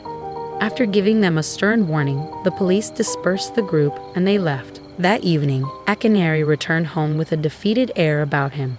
Without a word, he silently signed the papers I presented. Never subject yourself to such humiliation again, I admonished, but he seemed to be lost in his own world, broken and detached. Ensuring he completed all the paperwork correctly, I gathered my belongings and left without another word, opting to stay in a hotel until I found a new place. The following day, I filed the necessary paperwork to finalize the divorce. Our marriage had lacked love from the start, so I felt neither sadness nor stress over its dissolution. Life continued as usual, and 2 weeks later, I learned that my ex-husband's company had declared bankruptcy. Despite paying the damages to my company, they couldn't sustain future projects due to financial constraints. Consequently, my ex-husband, the project leader, faced legal action from the company, as my boss informed me. Ironically, my ex-husband's emphasis on education as a measure of competence had backfired. His downfall underscored the truth that academic credentials alone don't guarantee success. While Japan values higher education, once in a company, everyone is on equal footing. Success depends on resourcefulness and intentions, not just academic prowess. With this realization, I reaffirmed my belief that a person's educational background isn't paramount. Instead, dedication and determination are what truly matter. Armed with this perspective, I vowed to continue my journey with unwavering dedication, confident that success would follow. Hey Mary, sorry to bug you at work. What's up? I couldn't catch you yesterday because you were pretty elusive, so I thought I'd track you down. Nicole pointed you out to me. You probably already know, but I'm seeing John. I'm Mary, 35, a nurse at the biggest hospital around. Mom of 2 boys, ages 3 and 5, and John's my hubby.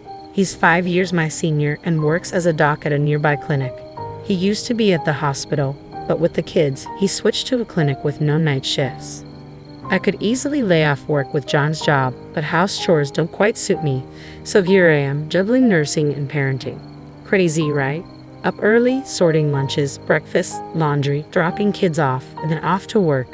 But hey, I prefer it this way. John, on the flip side, strolls into the clinic at 9, so he's a late riser. By the time he's up, we're out the door. He wraps up his clinic duties and heads home around 9 in the evening. By then, I'm beat, having handled dinners, baths, bedtime routines, you name it. But I still manage to whip up dinner for John. Not that I mind really. He's not much help around the house, but it's better that way. If he tried, I'd probably redo everything. Thanks for dinner, Mary. It was delicious as always. He always says that, and it warms my heart. How about a trip to the zoo this Sunday? Sounds fantastic. The kids will be thrilled.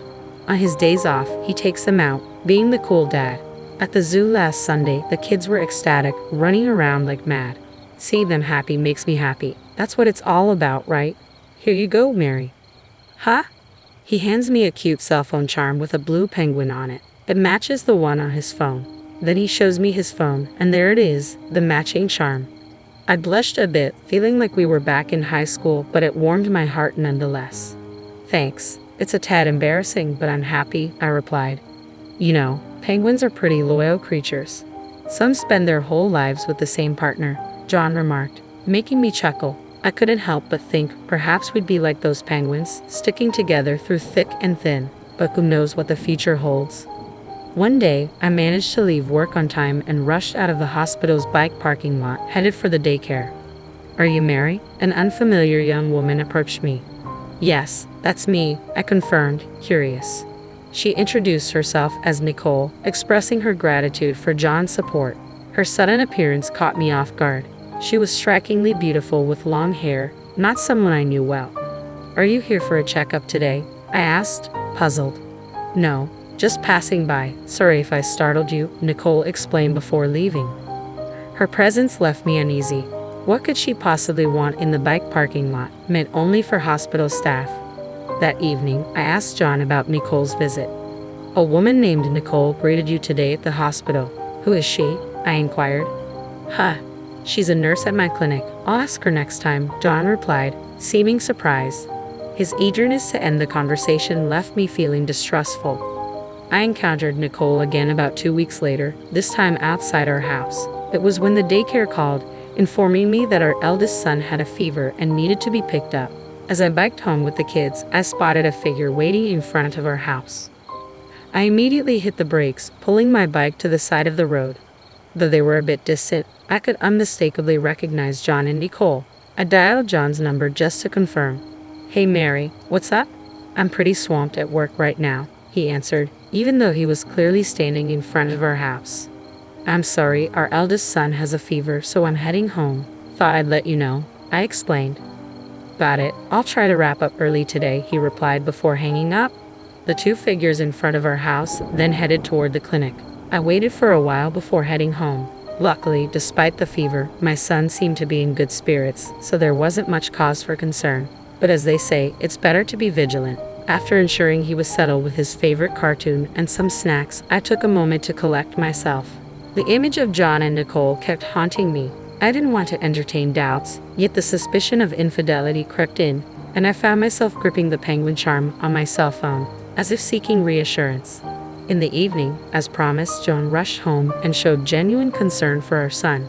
He was such a devoted family man. Surely he couldn't be having an affair. At least, that's what I desperately wanted to believe. Mary, is something wrong? Did you notice something when you came home this afternoon? John asked, his demeanor uneasy. No, nothing. It just seemed like the chair was in a different position, I replied, feeling my suspicions growing stronger in the face of John's evident discomfort. I thought maybe you came home for lunch. No, I didn't come home. Maybe it's just your imagination, John chuckled, quickly diverting his attention to the newspaper. Just my imagination, huh? I let it slide for the moment but went to bed with an uneasy feeling, our conversation lingering in the air. The next day, our son's fever had subsided, so I dropped him off at daycare and returned to work. While busy at my job, the head nurse informed me of a visitor. Wondering who it could be, I headed to the designated lobby and found Nicole waiting there. Hello, Mary. Sorry for interrupting you at work, she greeted me. What can I do for you? I saw you hiding yesterday and thought I should say hi, so here I am, Nicole explained. I noticed her change in tone from our first meeting, now irritatingly flirtatious. Despite clearly being over 20, the way she spoke in public was rather off-putting. John doesn't like older women like you. He said he prefers young girls like me, so I was thinking it's probably best if you step aside. You get what I'm saying, right? Not really, I replied, puzzled. John and I are dating. You get it now. Look, here's the evidence, Nicole declared, opening her smartphone to show me a picture of them together in a hotel room, both wearing robes and looking content. Was his recent business trip a lie? Seeing my stern expression, Nicole smirked with satisfaction. Now you get it, right? Hurry up and get a divorce, old lady. Having said what she came to say, she cheerfully left the hospital, seemingly content with herself. I felt as though a decision was being pushed upon me, yet I had already resolved myself to it. There was no room for doubt. It was merely a matter of the moment arriving sooner than expected. Taking swift action, I informed the head nurse that I was feeling unwell and left work early, also requesting leave for the following day. Though she seemed puzzled by my sudden uplifted spirits, I managed to secure her approval and promptly headed towards my destination. The confrontation was set for tomorrow. The next day, I found myself seated in the director's office of the clinic where John worked, with my father, who also happened to be the director, sitting across from me. He scrutinized the photos and documents I had laid out on the desk, his expression grave. Yes, from the moment I first met Nicole, I had enlisted the services of a detective agency to investigate John's infidelity, aiming to dispel the unease I had been feeling. Fortunately, I had the means to do so. Regardless of the outcome, I viewed it as an investment in securing a positive future for my family and had commissioned a month-long investigation. Despite Nicole's limited contact, the evidence gathered over the past 2 weeks was damning. It revealed that she had accompanied John on his recent business trip, sharing the same room. Furthermore, even in their daily lives, they spent considerable time together. They had been meeting almost every day during the breaks between John's consultations, even at our own home. My father's expression soured, but he lifted his gaze with a determined look. "Mary, what do you want to do? Consider the children and weigh your decision carefully," he urged. "I'm filing for divorce," I replied resolutely. I empathized with my father's plight, but my resolve remained unshaken. As I delivered my decision, he sighed, asking for a moment before dialing John's extension on the internal phone. After a brief interval, John, oblivious to the situation, entered with a smile upon seeing me. "Mary, you're here. Are you off work today?" His smile faded as he noticed the spread of photos on the table, his face draining of color with each passing second. What is this?" he stammered, his eyes fixed on the incriminating evidence before him. "John, you've been having an affair with Nicole. With this much evidence, denial isn't an option. We're getting a divorce?" I stated firmly. "A divorce? Why? This was just a fling. What I value is you and our family," John protested, his voice tinged with desperation. "Nicole came to disrupt my work, claiming you weren't interested in older women like me," I countered. "That's not true. You're beautiful and you're not old," John interjected, bewildered. My father promptly called for Nicole, startling her. "Doctor, you called for me." Nicole entered, visibly pleased to be personally summoned by the director, though her expression faltered upon noticing the tense atmosphere. "Nicole, could you explain these pictures?" my father inquired, gesturing towards the evidence on the table. Nicole's brows furrowed momentarily before she composed herself, wearing a smug smirk. "I apologize, doctor. John and I are dating. Of course, I know about Mary, but I could support him as a housewife. This way, he can concentrate on his work and be a devoted father," Nicole declared confidently, seemingly mistaking my father for John's own. John, visibly shaken, appeared at a loss for words while my father turned to me with a solemn inquiry. "Mary, have you decided to break up with John? I'll ensure you're compensated and will take good care of the children, so please don't worry." I couldn't help but chuckle at Nicole's dramatic speech, though she didn't seem amused. Instead, she appeared slightly irritated. "It's not severance pay, it's alimony. And since I'll be the one raising the kids, I'll need child support from John," I clarified matter-of-factly. "Well, that can't be helped, but I'm glad you agreed to the divorce. Now I can be with John," Nicole continued, seemingly on a roll. "Stop it," John muttered under his breath, but Nicole, caught up in her momentum, didn't seem to hear him. "Well then, as soon as you're ready, could you leave the house?" Nicole's words were abruptly halted as John grabbed her shoulder to silence her. Her surprised gaze met his, and John spoke up. "Nicole, I'm sorry. It was just a fling. My family is important to me, and I can't be with you," he confessed, causing color to drain from Nicole's face. "Why? You told me you were divorcing her to marry me. You said you'd make me the wife of the future director, and I believed you. I don't understand, Nicole protested, her confusion evident. You told me you're not into older women like her. You said how lonely you are with her, always at work and not at home, she continued, her tone pleading. It felt like I was witnessing a messy breakup unfolding before my eyes, and my impatience began to grow. That's enough. I'm filing for divorce from John. I'll be seeking alimony from both of you, and John, you'll need to pay child support too. That's all, I declared, attempting to conclude the conversation. My father, understanding my temperament, chuckled and interjected, well, since my daughter said her piece. Wait, did you just say your daughter? John interrupted, visibly stunned. Yes, Mary is my child and John is my son-in-law, my father clarified, causing Nicole to panic. What happens if he's no longer the heir? Can't he live in that big house anymore? Nicole panicked, realizing the implications. Mary, I'm truly sorry. John suddenly fell to his knees, bowing deeply to me. Nicole, now realizing she was nothing more than a fling, was left stunned. I can't ask for your forgiveness, but could you possibly give me another chance? John's desperate bowing likely stemmed from the fear of losing his job. However, no matter how deeply he bowed, I couldn't find it in me to forgive him. Besides the affair, there was another reason why forgiving John was impossible for me. That's impossible. Do you recognize this? I pulled out my cell phone and showed him the blue penguin charm. John's face paled, confirming his guilt. Yesterday, when John showed me the photo at the hospital, I had been elated. We had matching charms, and he had shared with me the significance of penguins mating for life. I cherished the blue penguin charm he had given me, but now I noticed something crucial. Nicole also had the light blue charm on her phone. Yes, Nicole confirmed. John bought it for me. Admitting defeat, John confessed to buying it. That's why it's impossible. We should break up. Nicole has the exact same one, not just a different color. That tells me enough about your feelings. I can't forgive you, no matter what.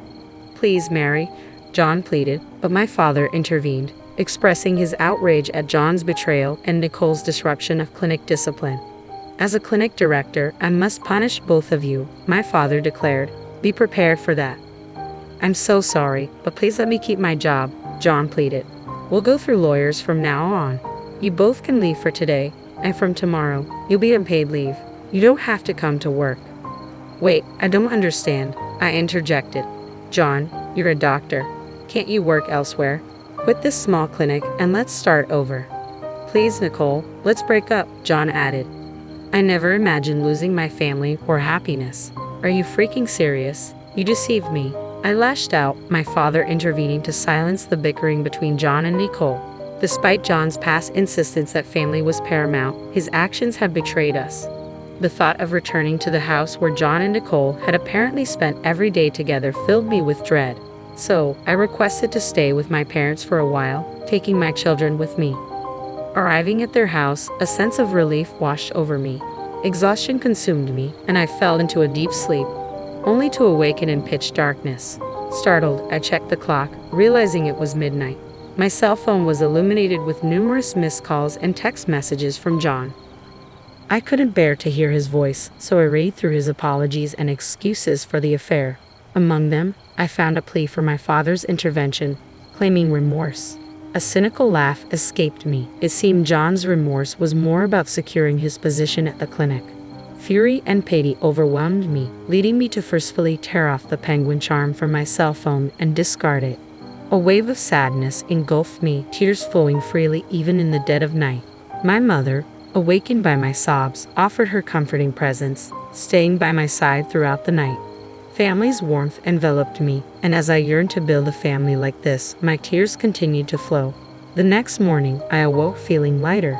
Though my mother expressed concern, I've always been one to bounce back quickly. I had completely cut off all emotional ties with John. That very day, I met with a lawyer introduced by my father and swiftly arranged for alimony and child support. I left the rest to the lawyer and resumed my daily life. It took longer than expected, but eventually, the lawyer informed me that the divorce was finalized. John had put up a fight, unwilling to let go of both the marriage and the clinic. However, he eventually agreed to a settlement after realizing he had little chance of winning in court. Once the divorce was finalized, Nicole and her parents discovered the news and pressured John into marrying her, citing our child. I had demanded substantial alimony, and John was left with almost no money after paying the lump sum for child support. Nicole was furious at the turn of events, neglecting housework, which led to constant arguments between them. The lawyer kept me informed of these developments. Moreover, although my father now ran a small clinic, he had a vast network from his previous role as a department head at a large hospital. News of John's situation spread quickly in the area, making it challenging for him to find employment as a doctor elsewhere. Whether he would leave town or find a different job was of little concern to me now. My father decided to rent out our former house to someone he knew, respecting my desire not to return there. I resolved to build a new home for my family of 3 with my own finances. Until then, I planned to stay at my parents' house to care for my children. Despite my young age, I jokingly mentioned to my parents that I wondered if there might be someone else out there for me. They laughed, teasing me about my impatience. Enough of this racket. Get out of here with that baby right now. My husband's angry shout pierced the silence of the night, driving us out into the chill of the changing season. With mornings growing colder and the threat of imminent rain, I felt the sting of desperation claw at my bones. I'm freezing. If we stay out here, we'll freeze to death, I muttered to myself, clutching our 3-month-old daughter tightly wrapped in her blanket. Despite my relentless knocking, there was no response from inside. Helpless, I hugged my crying child closer, and we stumbled on. Each step felt heavier as exhaustion settled in. Please let us in, I pleaded with the empty darkness, but the night offered no solace. Wandering aimlessly, I found myself sitting on a bench in the park, my body frozen to the core.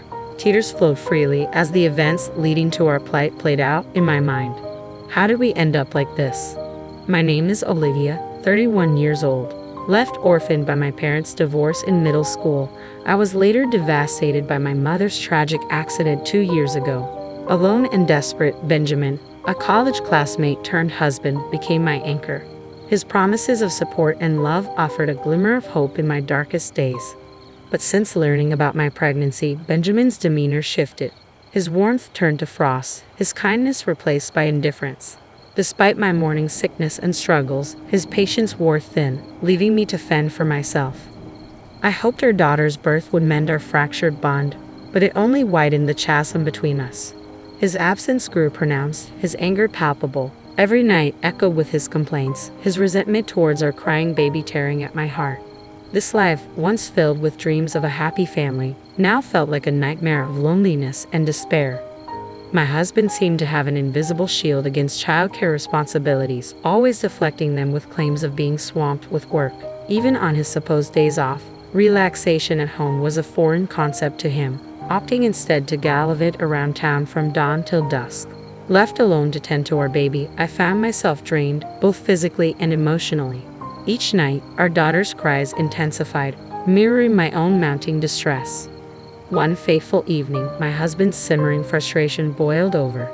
"Get out of this house with that baby right now." His words cut through the air like a blade, leaving me stunned.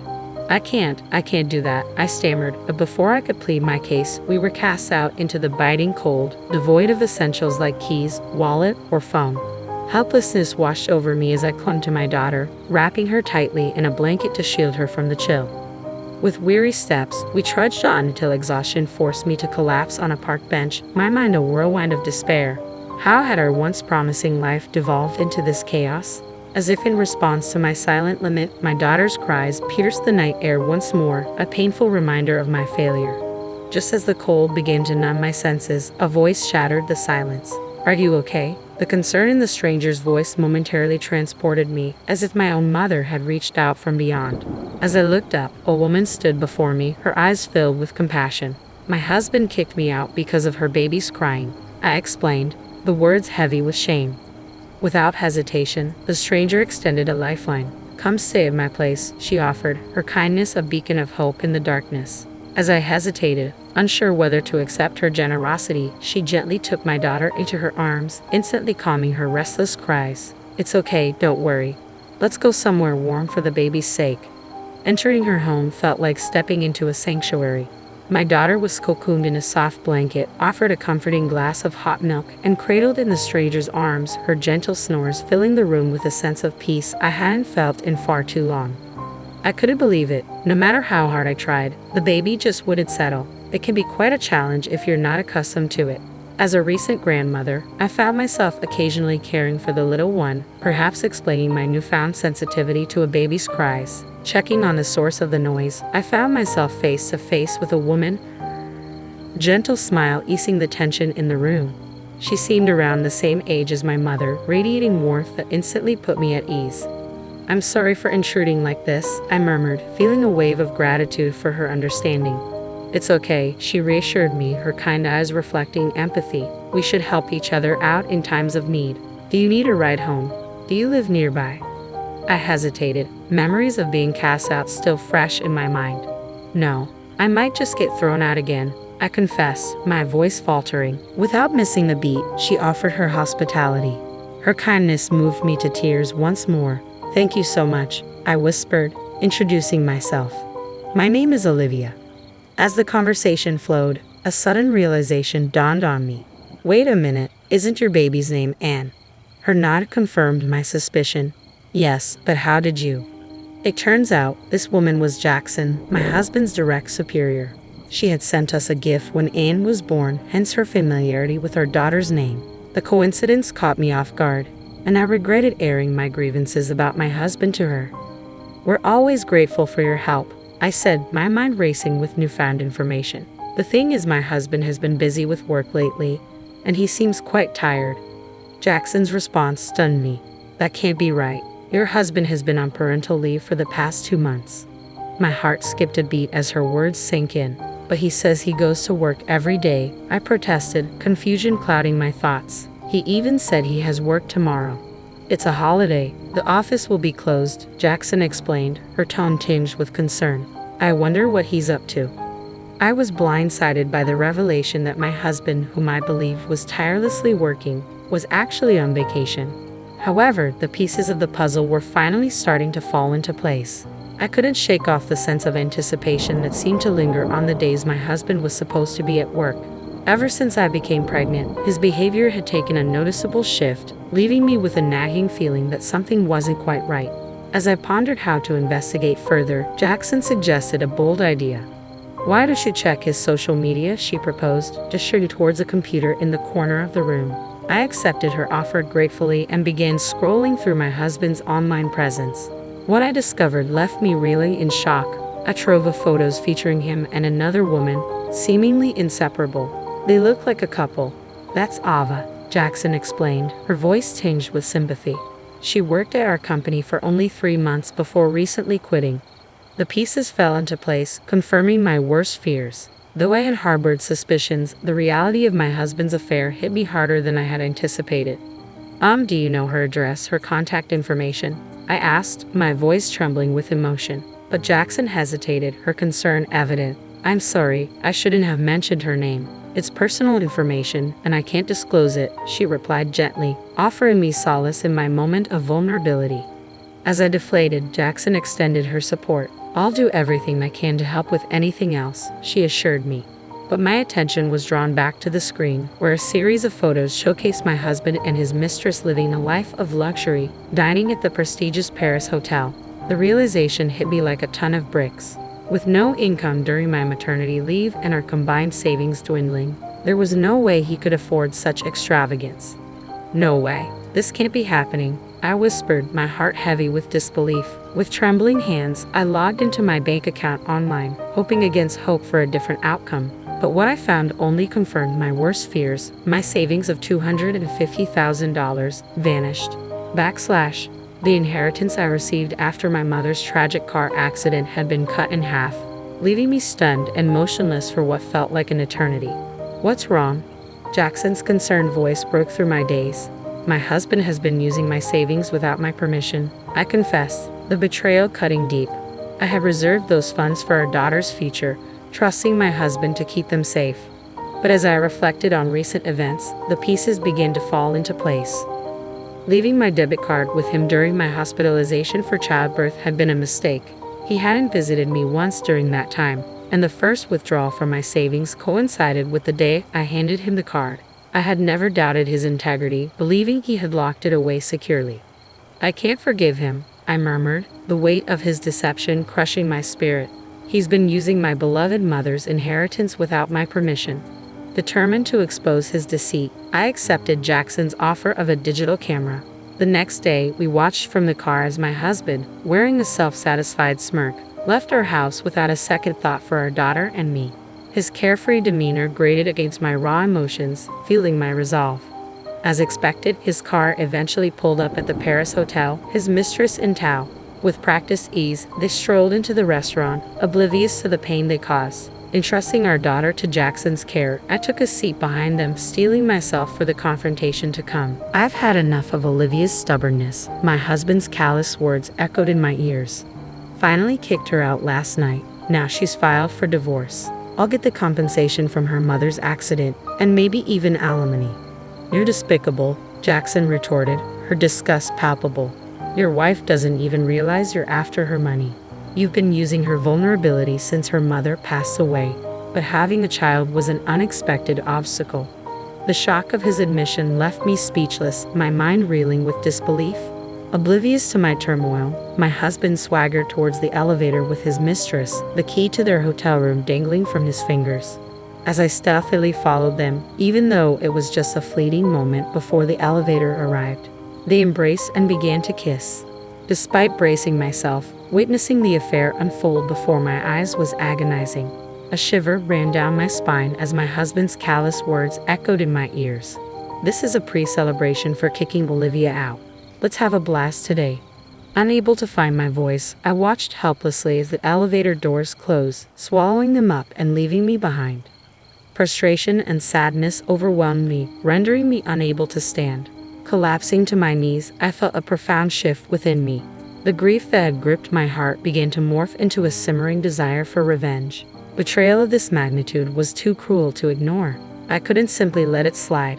That evening, timing my return to coincide with my husband's arrival home from work, I made my way back to the house. "Whoa, look who's back," he greeted me with mock surprise.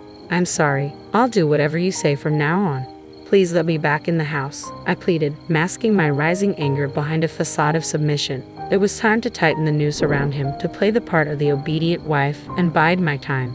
"Fine. From now on, I'm not giving you any living expenses. Do whatever you want," he declared, his arrogance undiminished. Without a word of dissent and without broaching the subject of divorce, I made it clear that I was onto him. Despite his continued despicable attitude, I remained resolute, laying the groundwork for the vengeance that simmered beneath the surface. Enduring my husband's deceit, I persisted in my search for evidence of his affair, scouring the house for any clue. Among his belongings, I discovered a trove of receipts for hotels and meals tucked away in his suit pockets, but alone, they felt like feeble proof. It wasn't until I delved into social media under the woman's name that her true identity was unveiled 2 weeks later. With all preparations in place, I found myself once again at the infamous Paris hotel. There they were, my husband and his mistress, brazenly indulging in dinner and public displays of affection, just as they had done before. Mustering my resolve, I approached them as they prepared to board the elevator. "What are you doing here?" my husband demanded, his tone defensive. "Why are you here?" "I am obviously here for a work meeting," I countered sharply, seizing the moment to confront him. Quickly disentangling himself from his mistress, my husband looked guilt-ridden, attempting to flee. "That's odd. Today's a day off, isn't it?" I pressed, my voice cutting through the tension. Turning in surprise, he stumbled upon a revelation. "What, Jackson? You're supposed to be on parental leave, right? How come you're working?" Caught off guard by my unexpected presence with his boss, my husband's feeble excuses faltered. Meanwhile, the mistress, identified as Ava, appeared uneasy and uncertain, her gaze fixed downward. Sensing the scrutiny of onlookers, I proposed a change of scenery. "Since we're drawing attention, let's move this to the room you guys booked. Unless you want me to scatter these photos around here. Is that okay?" I brandished the damning evidence, leaving my husband reeling. In a desperate bid to escape, he grabbed my arm and pulled me into the elevator. But Jackson intercepted, apprehending the fleeing mistress and bringing her along. "Why are you with Jackson?" my husband demanded, bewildered by the unexpected turn of events. Since the day you kicked me out, I had nowhere to go. Jackson heard our daughter crying in the park and invited me in, I explained, seizing the opportunity to expose his hypocrisy. As we entered the room, a tense silence descended, marking the beginning of a confrontation long overdue. Dumping all the evidence onto the table, I watched as shock rippled across their faces. "What are these photos?" my husband stammered, his voice betraying a hint of panic. "I was here the day after you kicked me out of the house. It was shocking, but I took these as evidence of your affair," I explained, my tone steely with resolve. "That's low. That's my line," my husband retorted, his attempt to deflect criticism falling flat in the face of my accusations. His silence spoke volumes, but I pressed on. "I'm aware you used my savings without my consent. That money was a legacy from my mother," I continued, my voice unwavering. "That's our shared property. I don't see an issue with me using it," he countered, his arrogance grating against my sense of injustice. "It's not shared property. It's mine and mine alone," I insisted, refusing to back down.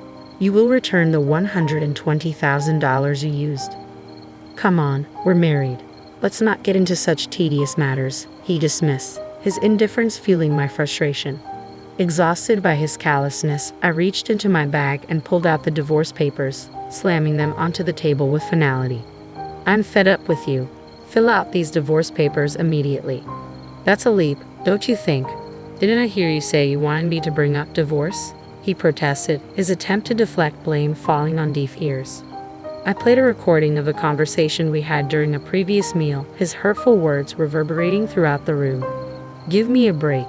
Not a chance to think. You approached me just for my money," his voice echoed, each syllable a painful reminder of his betrayal. It all became clear after I heard our conversation from that day. "That's why you became so cold all of a sudden," I declared, my voice steady despite the turmoil within. "There's a lot to the situation. I don't want to hear any excuses or lies," I continued, my resolve unyielding. "Pay me $20,000 for the affair, $10,000 for all the times you mistreated me, $120,000 for the money you took from my savings, and $110,000 for child support until our daughter turns 20. That's a total of $260,000 in one lump sum." "What mistreatment?" he protested, his voice tinged with desperation. But there was no denying the truth of his actions. "You kicked me and our daughter out of the house in the middle of the night and didn't provide living expenses," I countered, my voice unwavering. Clearly caught off guard, he attempted to salvage the situation. "Just calm down. Let's talk this out," he pleaded, his tone bordering on pathetic. But there was no room for negotiation. "Don't mock me, and don't think you're out of this either. I'll be seeking $20,000 in damages from you too," I retorted, my gaze unwavering. Turning to face his mistress, I could see the color drain from her face. "I have to pay too, of course. But in return, I'm divorcing him, so you two can be open about your relationship. That should be a relief, right?" I remarked, my tone cutting. As the reality of his situation sank in, my husband's desperation reached a fever pitch. "Please spare me this one time. I'll be a good husband, I promise," he begged, his tears and snot a sorry sight. But his pitiful display only served to strengthen my resolve. Turning my back on him, I took the house keys and card case from his bag. "I sold the house that was in my name. Jackson reported everything to the company, and it seems you're going to be fired," I informed him, my voice devoid of emotion. As we left the room, I knew it was the end of an era. I didn't want to see my husband ever again, so I arranged for a divorce through a lawyer. I reflected, my mind already moving forward. I demanded compensation for the divorce, the money he had squandered, and child support. With his parents furious and his future uncertain, my husband's downfall was complete. Since he couldn't pay all the compensation in one go, his father forced him to work in a mine, I concluded, my voice tinged with finality. Leaving behind the remnants of my old life, my daughter and I embarked on a new journey. We bought a small apartment and started our new life, I recounted, a sense of relief washing over me. The moment we started living here, my daughter's night crying stopped completely. Grateful for Jackson's support and the opportunity for a fresh start, I knew that together, my daughter and I would build a home filled with happiness and love.